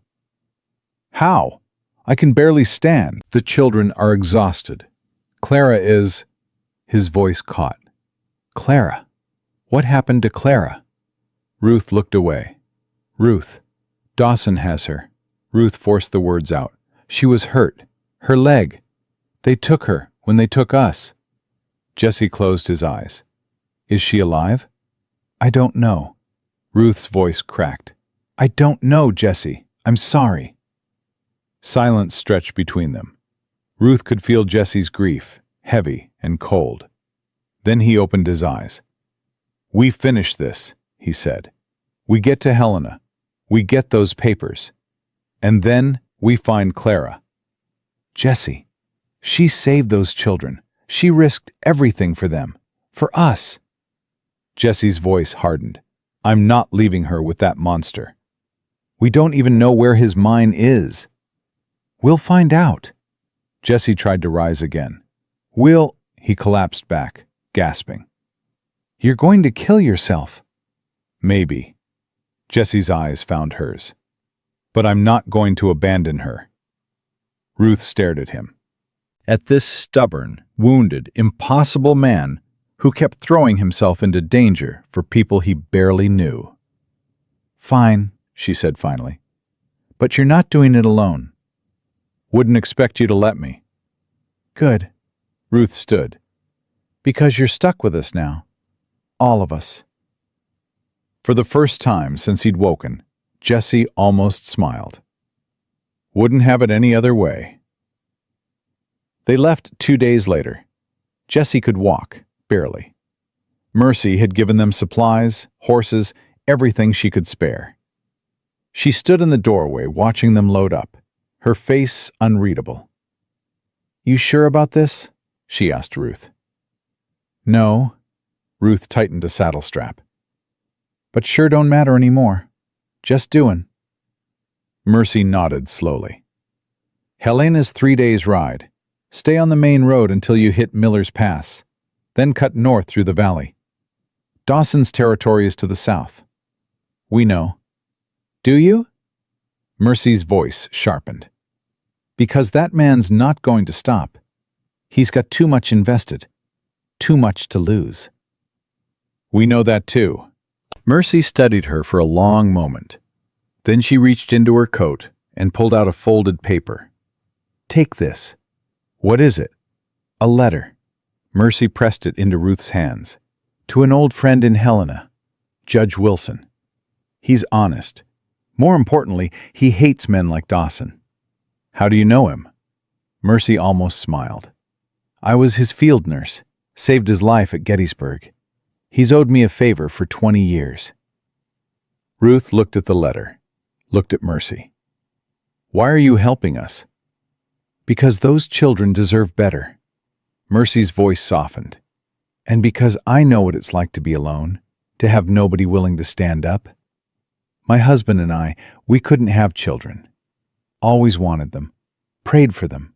Mercy's eyes went bright. God never answered those prayers, but maybe he's answering now. Ruth felt her throat tighten. Thank you. Don't thank me. Mercy stepped back. Just get those children somewhere safe. We will. Ruth mounted her horse. Jesse was already in the saddle, pale but determined. The children were distributed among the other horses, bundled against the cold. Ready? Ruth asked. Jesse nodded. They rode out. They made good time the first day. The weather held, the roads were clear, nobody followed. Jesse pushed them hard, harder than Ruth thought wise, but she understood. Every hour they delayed was an hour Dawson had to prepare, an hour Clara suffered in his hands. By nightfall, they'd covered 20 miles. They camped in a rocky hollow, sheltered from the wind. Ruth built a small fire while Nettie fed the children. Jesse sat apart, staring into the darkness. Ruth went to him. "You should eat something." "Not hungry." "You need your strength." Jesse didn't answer. Ruth sat beside him. "We're going to find her," she said quietly. "What if we don't?" "Then we tried." Ruth's voice was firm. "That's all any of us can do. Try." "It's not enough. It's what we have." Jesse was quiet for a long moment. "I wasn't there," he said finally, "when Mary Ellen died. When the children died. I was 300 miles away, chasing ghosts. I know. I swore I'd never let that happen again. Swore I'd be there for the people who needed me. You are here." "Not for Clara." Jesse's voice broke. "She's out there somewhere, hurt, scared, and I'm sitting by a fire eating beans." Ruth didn't know what to say. Didn't have words that could make this better. So she just sat with him. Sometimes that was enough. The second day brought trouble. They were halfway through Miller's Pass when Toby pulled on Ruth's sleeve. "Riders," he said. The first word he'd spoken in days. Ruth squinted against the sun. Saw them on the ridge above. 4 men, watching. "Dawson's?" "Don't know. Keep moving." Jesse's voice was tight. "Don't look at them. Don't stop." They kept moving. The riders shadowed them for an hour. Always there, always watching, never approaching. Then they disappeared. Ruth felt her shoulders loosen, just slightly. "Too easy," Jesse muttered. "That was too easy." Maybe they weren't his men. Maybe. But neither of them believed it. That night, Ruth couldn't sleep. She lay awake, listening to the wind, counting the children's breaths. Pearl and Opal tangled together. Nettie with her arm around Solomon. Toby in his corner, ever watchful. They'd come so far, survived so much. And they were so close. So close to Helena. So close to justice. So close to something Ruth had stopped believing in years ago. Hope. She hated the feeling. Hated how fragile it was, how easily it could shatter. She'd learned long ago that hope was a luxury she couldn't afford. But here, now, watching these children sleep, she felt it anyway. They're going to make it, she told herself. We're all going to make it. She had to believe that. Helena appeared on the third day. Ruth saw it first, a smudge on the horizon that grew into buildings, into streets, into life. There it is. Jesse rode up beside her. "We made it," Ruth breathed. "Not yet." Jesse's eyes were scanning the approach. "Not until we find Brennan. Not until those papers are in the right hands." "Where's his office?" "Downtown, Main Street. Mercy's letter should get us in the door." "And then?" "Then we pray he's as honest as she says." They rode into the city. Helena was bigger than Ruth expected. Buildings of brick and stone, paved streets, people everywhere going about their business like the world wasn't falling apart. Nobody looked at them twice. Just another ragged group of travelers, beaten down by the road. Ruth had never been so grateful to be invisible. Brennan's office was easy to find. A brass plaque on the door. Marcus Brennan, attorney at law. Ruth looked at Jesse. "You ready?" "No." Jesse took a breath. "But let's do it anyway." They went inside. The office was small but well appointed. A young clerk sat at a desk, scratching away at papers. He looked up when they entered. "Can I help you?" "We need to see Mr. Brennan," Ruth said. "It's urgent." "Mr. Brennan is very busy." The clerk's eyes moved over their ragged clothes, their hollow faces, and his expression cooled. "Perhaps you could make an appointment?" "We don't have time for appointments." "I'm sorry, but Give him this. Jesse set Mercy's letter on the desk. Tell him it's about Judge Pemberton. The clerk hesitated. Tell him it's about 6 children, Ruth added, and a ledger that could destroy Dawson Mining. The clerk's face went pale. Wait here. He disappeared through a door. Ruth looked at Jesse. Think he'll see us? Only one way to find out. They waited. 5 minutes passed. 10. Then the door opened. A man stepped out. Middle-aged, gray at the temples, wearing an expensive suit and an expression Ruth couldn't read. I'm Marcus Brennan. His voice was cool, professional. I understand you have something for me. We have a story, Jesse said, and evidence to back it up. What kind of evidence? The kind that proves Judge Pemberton was selling children to Dawson's mines. Jesse's voice hardened. The kind that shows every name, every date, every dollar exchanged. Brennan's expression didn't change. That's a serious accusation. We've got serious proof. Ruth stepped forward. Pemberton's dead. Dawson's trying to bury it all.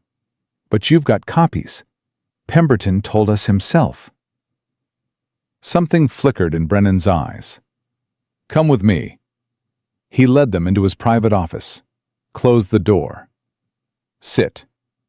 They sat. Brennan walked to a cabinet, pulled out a thick folder. 2 years ago, Judge Pemberton came to me with a proposition. He set the folder on the desk. He needed a lawyer he could trust, someone to hold certain documents. Insurance, he called it. Insurance against what? Against exactly what happened. Against someone finding out. Against the whole thing falling apart. Brennan opened the folder. He was paranoid. Thorough. He documented everything. Ruth looked at the papers. Names, dates, numbers.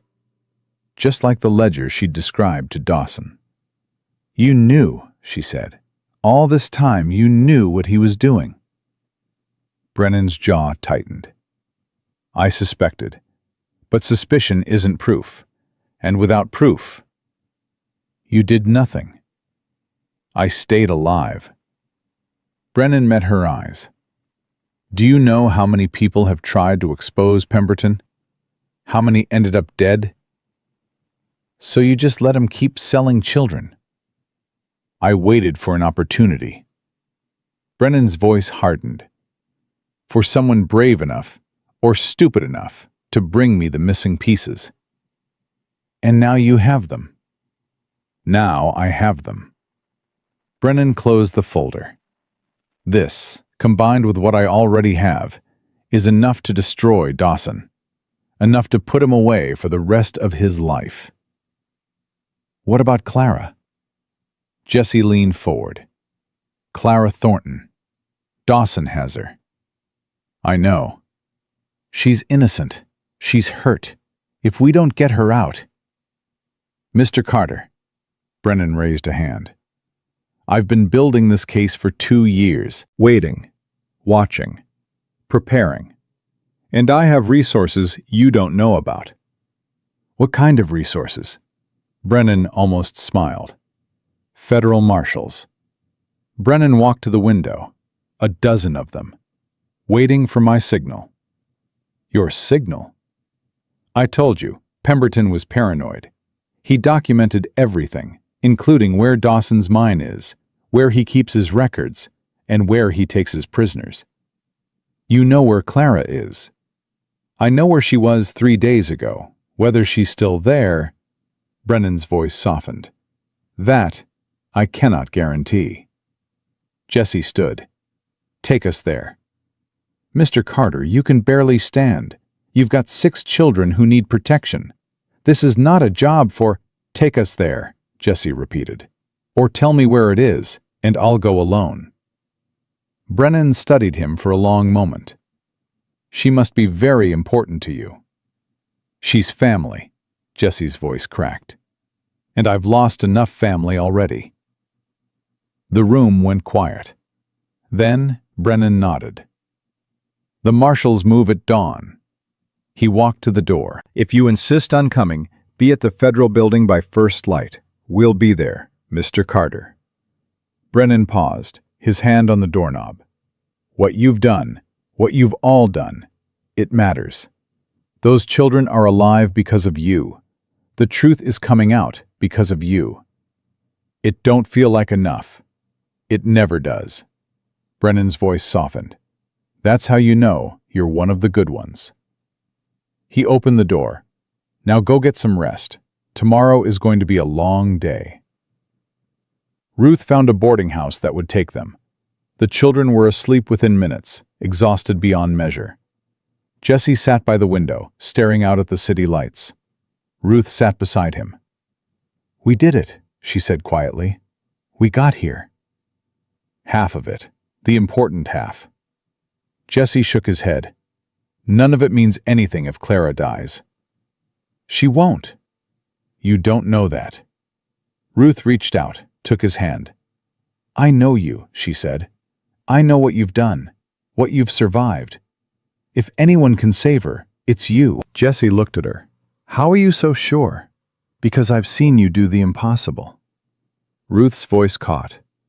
"Because you saved us. All of us. When nobody else would."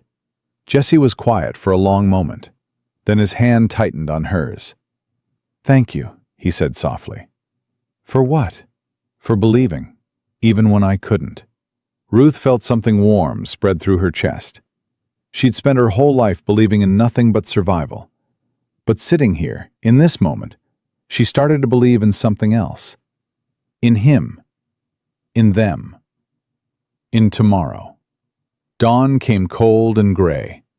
Ruth stood outside the Federal Building, watching the marshals assemble. 12 men in long coats, rifles slung over their shoulders, faces hard as the frozen ground beneath their boots. Jesse was beside her, pale but standing. He'd slept 2 hours, maybe less. Ruth had heard him pacing most of the night. "You don't have to come," she said. "Yes, I do. The children need you. The children need Clara." Jesse's jaw tightened. "And Clara needs me." Ruth didn't argue. She understood. Brennan approached, his expensive coat replaced by something more practical. "We ride in 20 minutes, he said. "Dawson's mine is half a day south. We hit it at dusk. What's the plan?" Brennan's eyes moved to the marshals. "We come in fast, secure the main compound, free the prisoners." "And Dawson?" "If he's there, we take him alive." Brennan's voice hardened. "I want him to stand trial. I want the whole territory to see what he did." "And if he resists?" "Then we do what we have to do." Ruth looked at Jesse. His hand rested on his gun, his eyes distant. "I'm coming too," she said. Both men turned. "Absolutely not!" Brennan's voice was sharp. "This is no place for a—" "For a what?" Ruth cut him off. "A woman? A child? I've killed men to protect those kids. I've walked through hell to get here." "Ruth." Jesse's voice was soft. "Don't."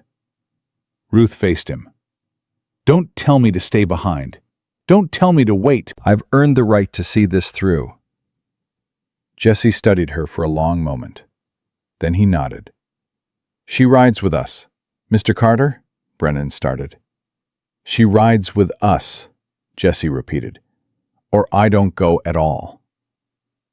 Brennan looked between them. Whatever he saw made him sigh. "Fine. But you stay behind the marshals. Both of you." Ruth almost smiled. "Wouldn't dream of anything else." The children didn't want her to go.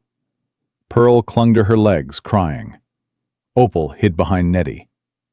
Solomon's small face crumpled with fear. "Don't leave," Pearl sobbed. "Please don't leave." Ruth knelt, gathered the twins in her arms. "I have to, baby. Someone needs our help. But what if you don't come back? I'll come back. You promise? Ruth hesitated. She'd promised so many things. Some she'd kept. Some she hadn't. I promise, she said. Toby stepped forward. His green eyes were calm. She'll come back, he said quietly. I drew it. He held up his notebook. Ruth saw the picture. Herself, standing in front of a house, the children around her, and beside her, Jessie. And beside Jessie, Clara. See? Toby almost smiled. We all make it. Ruth felt something loosen in her chest. She pulled Toby into the embrace with the others. You keep them safe, she told Nettie over their heads, no matter what happens. I will. Nettie's voice was steady. I learned from the best. Ruth stood, looked at each of them one last time. Then she walked out the door. They rode hard. The marshal set a brutal pace, eating up miles like the ground itself was burning behind them. Ruth's horse struggled to keep up, but she pushed it harder. Jesse rode beside her, his face white with pain, but his eyes fixed on the horizon. How are you holding up? Ruth called over the wind. I'll live. That ain't what I asked. Jesse almost smiled. I'll tell you when this is over. They stopped once, briefly, to water the horses. Brennan spread a map on the ground. The mine's here, he pointed. Main entrance to the south. Prisoner quarters to the east. Dawson's office is in the big house on the hill. How many men? Hard to say. 50, maybe more. Most of them hired guns. Brennan's jaw tightened. They won't surrender easy. What about the children? Ruth asked. The ones in the mine. Brennan was quiet for a moment. We don't know how many are still alive, he said finally. The conditions down there.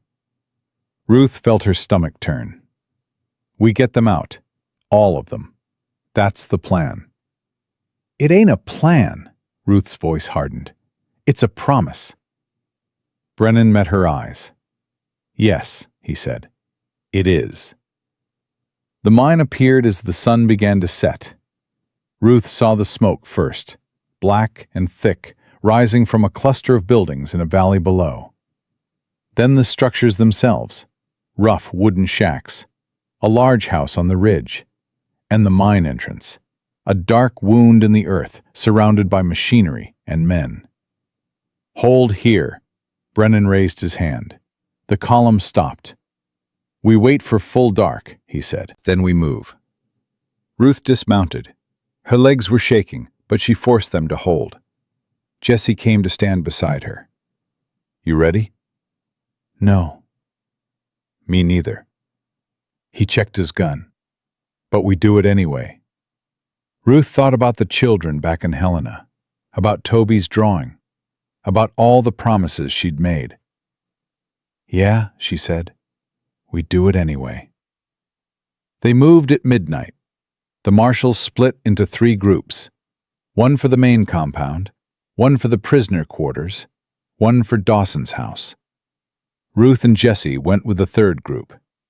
They crept through the darkness, staying low, moving silent. Ruth's heart pounded so loud she was sure someone would hear it. The house loomed above them. Lights in the windows, shadows moving inside. 2 guards at the door. Brennan signaled. 2 marshals moved forward, quick, quiet, efficient. The guards went down without a sound. Go, Brennan whispered. They rushed the door. Inside was chaos. Ruth heard gunfire from somewhere in the house, shouts, screams, the sound of glass breaking. She followed Jesse down a hallway, her knife in her hand, her blood roaring in her ears. A man appeared in front of them. Jesse fired. The man dropped. They kept moving. Where is she? Don't know. Jesse kicked open a door. Keep looking. They searched room after room. Empty, empty, empty. Then Ruth heard it. A voice. Weak but familiar. "Clara! This way!" She ran down the hall, through a doorway, down a flight of stairs, and there, in a small room lit by a single lamp, she found her.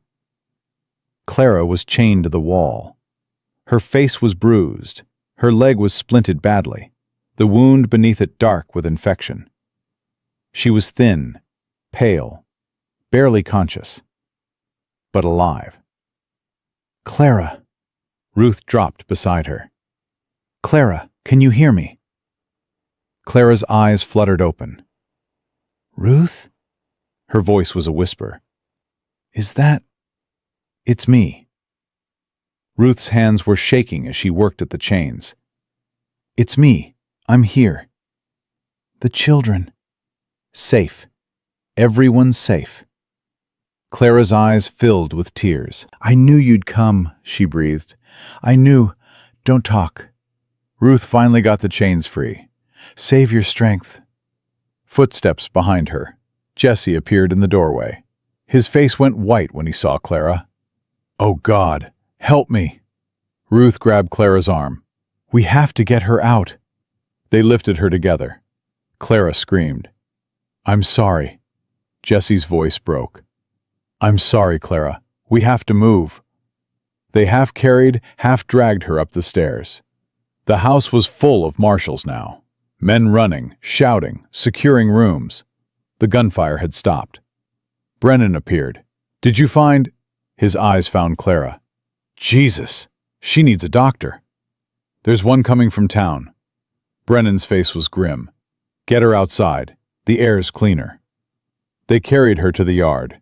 Ruth laid Clara gently on the ground, pillowing her head on a folded coat. Jesse knelt beside her, holding her hand. "Clara." Jesse's voice was rough. "Clara, stay with me. I'm here." Clara's eyes opened. "I'm still here. I'm sorry." Jesse's voice broke. "I'm sorry I didn't come sooner. I'm sorry you were hurt. I'm sorry—" "Shh." Clara's hand found his face. "You came. That's what matters." Ruth watched them. The tenderness between them. The connection that went deeper than words. She stepped back, giving them space. "Where's Dawson?" She turned. Brennan stood behind her, his face tight. "Don't know. Haven't seen him. He's not in the house. None of my men can find him." Brennan's jaw clenched. He might have escaped. Ruth felt something cold slide through her. After everything, after all they'd sacrificed, if Dawson got away— There! Toby's voice. Ruth spun. Toby stood at the edge of the yard, pointing toward the mine entrance. Ruth hadn't even known he was there. "How did you—" "I came with the marshals." Toby's eyes were fixed on the darkness. "He's in there. Dawson. He went into the mine." "Are you sure?" "I saw it." Ruth looked at Brennan. "We have to go after him." "Into the mine? That's insane. There could be 100 men down there. Or none. Dawson's a coward. He's running, not fighting." Brennan hesitated. "I'll go." Jesse's voice. He stood behind them, his face pale but determined. "Jesse, no!" Clara's voice, weak but urgent. "You can't." "I have to." Jesse looked at her. "He's the one who killed your husband, the one who took you, the one who hurt all those children." "Then let the marshals handle it." "The marshals don't know that mine." Jesse's voice hardened. "But I've been in 100 like it. I can find him." "Then I'm coming too." Ruth's voice surprised even herself. Jesse turned. "Ruth, you're wounded. You can barely stand." She met his eyes. "You need someone watching your back." Jesse studied her for a long moment. Then he nodded. "Stay close." They went into the darkness. The mine was a labyrinth, tunnels branching off in every direction. The air thick with dust and something else. Something that smelled like death. Ruth tried not to think about the children who'd worked these tunnels, who died in this darkness. She focused on Jesse's back, on putting one foot in front of the other. Footprints. Jesse crouched, pointing at the ground. Fresh. He went this way. They followed the trail deeper. The tunnels narrowed. The ceiling dropped. Soon they were hunched over, squeezing through spaces that seemed too small for human bodies. Then the tunnel opened up, and there he was. Dawson stood at the edge of a shaft, a lantern in one hand and a pistol in the other. His expensive coat was torn. His face was streaked with dirt and blood. He looked like what he was, a cornered animal. "Mr. Carter," Dawson's voice echoed off the stone. "Miss Ruth, how persistent you've been." "It's over, Dawson." Jesse raised his gun. "You're finished." "Am I?" Dawson's smile was ghastly. "Perhaps. But then again..." He raised his lantern. Ruth saw what he meant to do. "No!" She lunged forward as Dawson hurled the lantern into the shaft. Fire bloomed in the darkness. Something deep in the mine caught.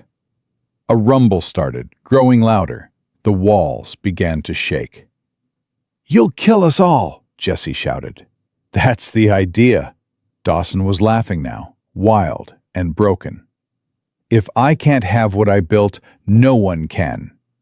He raised his pistol. Ruth threw her knife. It caught Dawson in the shoulder. He screamed, the gun falling from his hand. Jesse moved. He tackled Dawson, driving him to the ground. They struggled. Dawson clawed at Jesse's wound, making him cry out. Jesse's fist connected with Dawson's face. The rumbling grew louder. "Jesse!" Ruth grabbed his arm. "We have to go, now." Jesse looked down at Dawson. The man was barely conscious, blood streaming from his nose. "Leave him!" Ruth shouted. "Number!" Jesse grabbed Dawson's collar. "He stands trial. He answers for what he did." "He'll slow us down." "I don't care." Jesse hauled Dawson up. Together, they ran. The mine was collapsing around them. Rocks fell. Dust choked the air. Ruth couldn't see, couldn't breathe, couldn't think. She just ran. Jesse was beside her, dragging Dawson. They stumbled through tunnels that shook like living things, barely staying ahead of the destruction. "There, light ahead. The entrance." Ruth threw herself forward. They burst into the open air just as the mine collapsed behind them. Ruth lay on the frozen ground, gasping. Her lungs burned. Her whole body shook. But she was alive. They were all alive. Marshals swarmed around them. Someone was shouting for a doctor. Someone else was putting chains on Dawson. Ruth didn't care. She looked at Jesse. He was staring at the ruined mine, his face unreadable. "It's over," she said. Jesse turned to her. "Yeah." His voice was rough.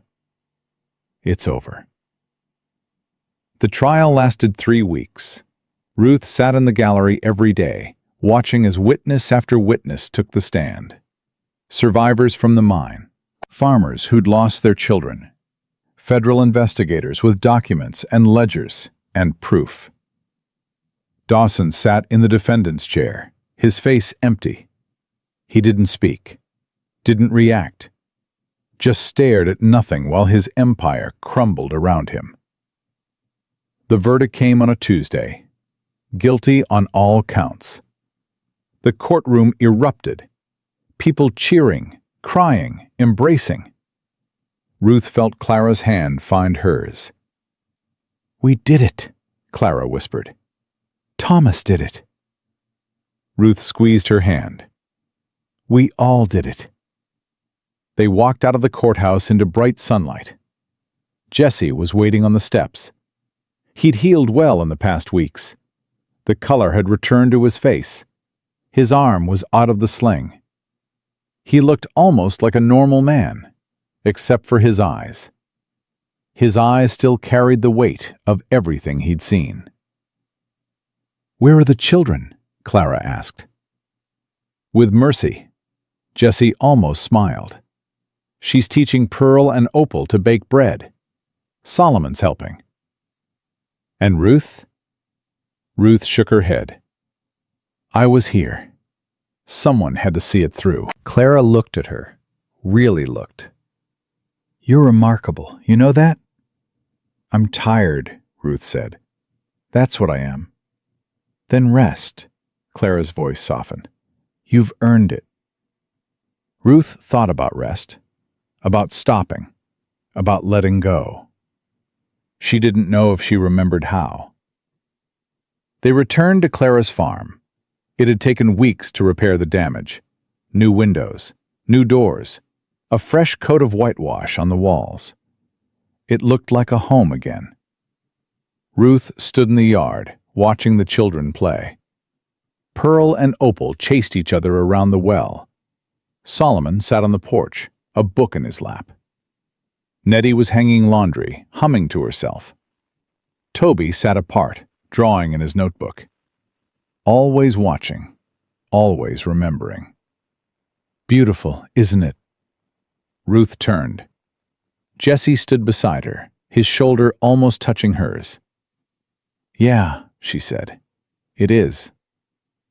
They watched in silence for a moment. "What happens now?" Ruth asked. "What do you mean?" "We won. Dawson's in prison. The children are safe." Ruth's voice caught. "What happens now?" Jessie was quiet for a long moment. "I've been thinking about that," he said finally. "Been thinking about it a lot." "And?" "And I think," he turned to face her, "I think I'm done running." Ruth felt her heart skip. "What does that mean?" "It means I want to stay." Jessie's eyes found hers. "Here, with Clara, with the children."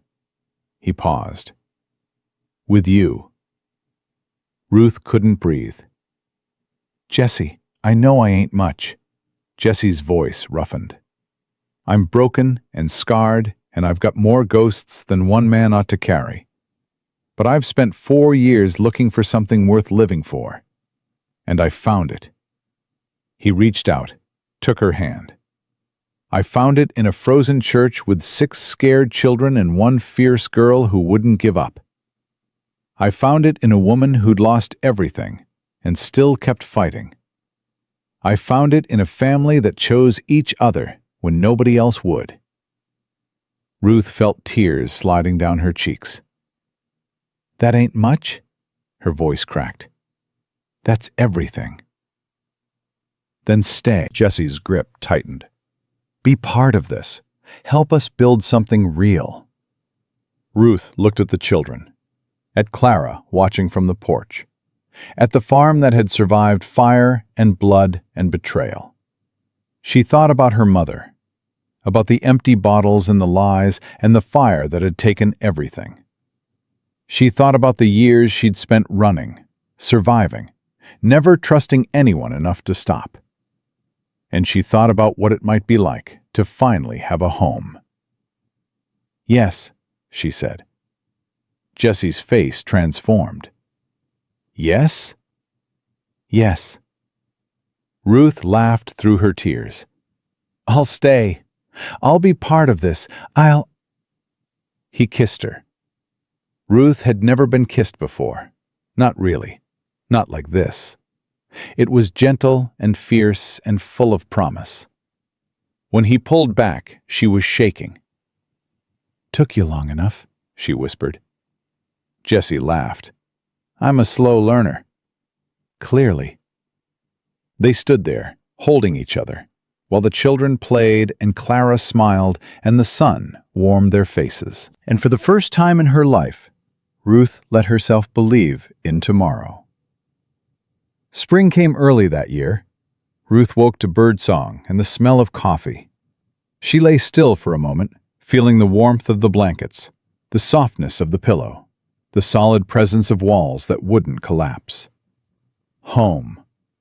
The word still felt strange, but it was getting easier. She rose, dressed, walked to the kitchen. Clara was there, already up, her leg healed but still stiff. She moved around the stove with practiced ease, flipping pancakes and humming. "Morning," Ruth said. "Morning," Clara smiled.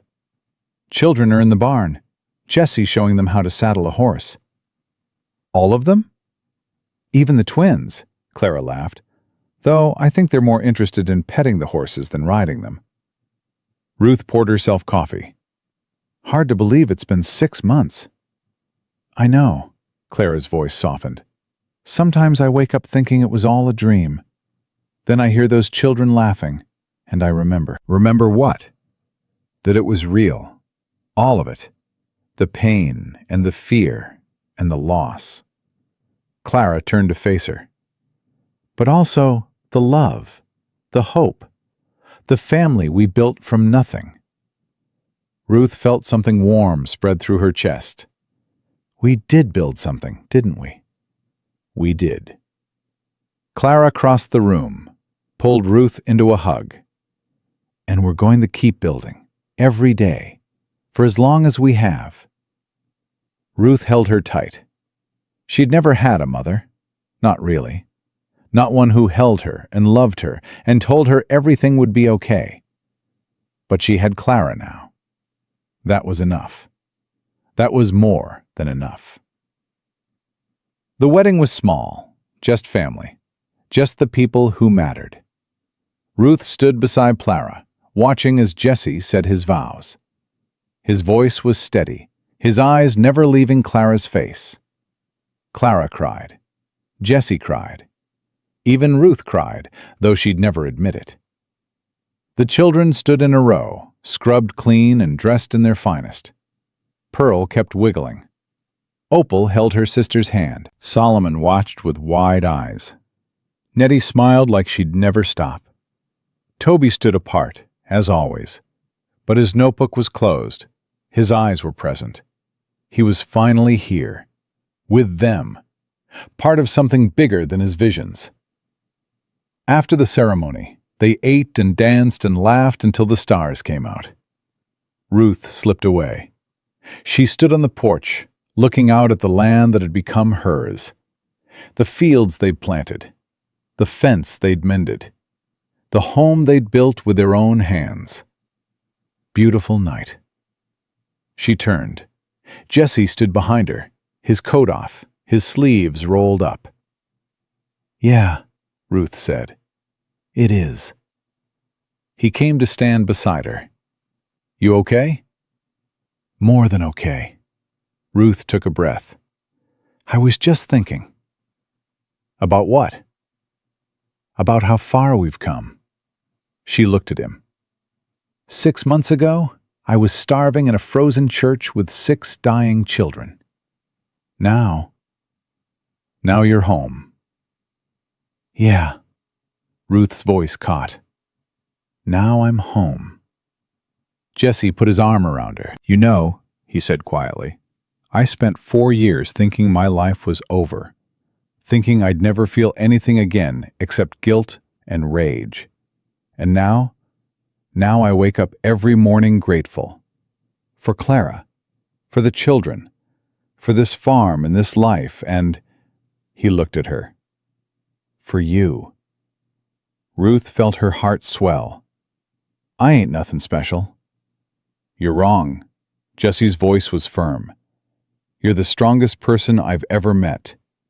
You saved those children. You saved Clara. You saved me."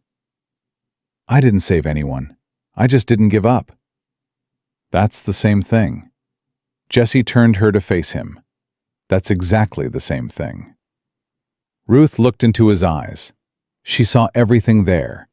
The pain, the hope, the future they were building together. "Thank you," she whispered. "For what?" for believing in me, even when I couldn't believe in myself."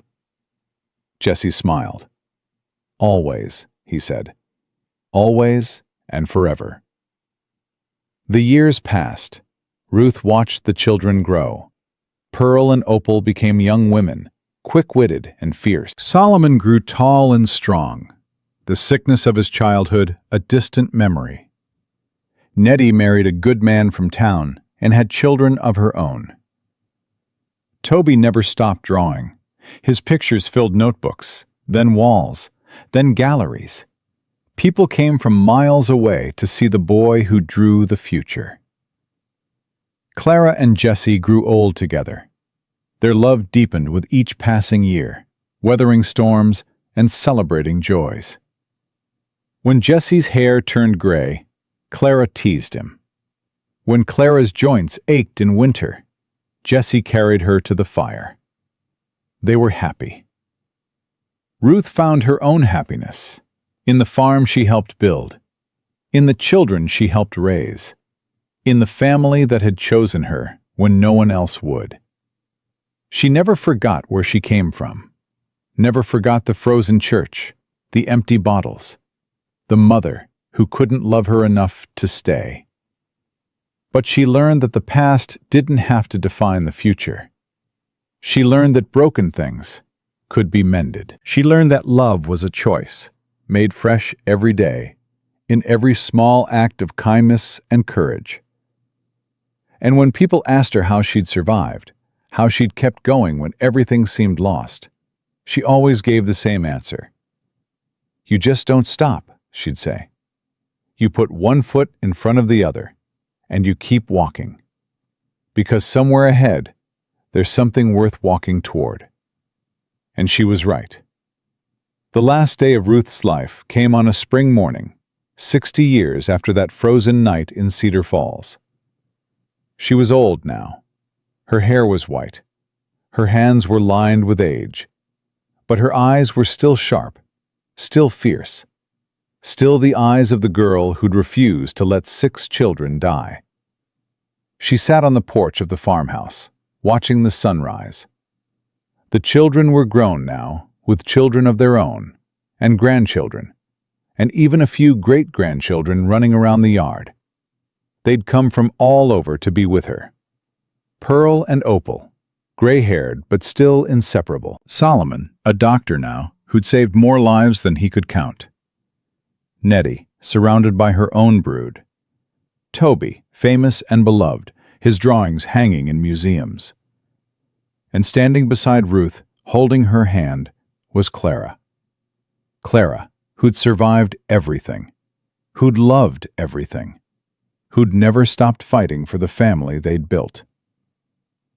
"It's beautiful," Ruth said softly. "All of it." "It is." Clara squeezed her hand. "You built something beautiful, Ruth." "We built it. Together." Clara smiled. The sun rose higher. Ruth felt the warmth on her face, felt the love surrounding her, felt the peace she'd spent her whole life searching for. She closed her eyes, and she let go. They buried her beside Jesse. He'd gone 3 years earlier, passing peacefully in his sleep, Clara holding his hand. Clara spoke at the funeral. Her voice was strong, despite her years. "Ruth saved us," she said. "All of us. Not just on that frozen night, but every day after. She taught us that family isn't blood. It's choice. It's showing up again and again, even when it's hard." She looked at the gathered crowd, at the faces of the people Ruth had loved. She taught us that broken people can heal, that lost people can find their way home, that hope is a choice made fresh every morning. Clara's voice caught. She taught us that love is stronger than fear, stronger than death, stronger than anything. She placed a hand on Ruth's grave. "Thank you," Clara whispered, "for choosing us, for fighting for us, for never, ever giving up." The wind stirred, flowers bent.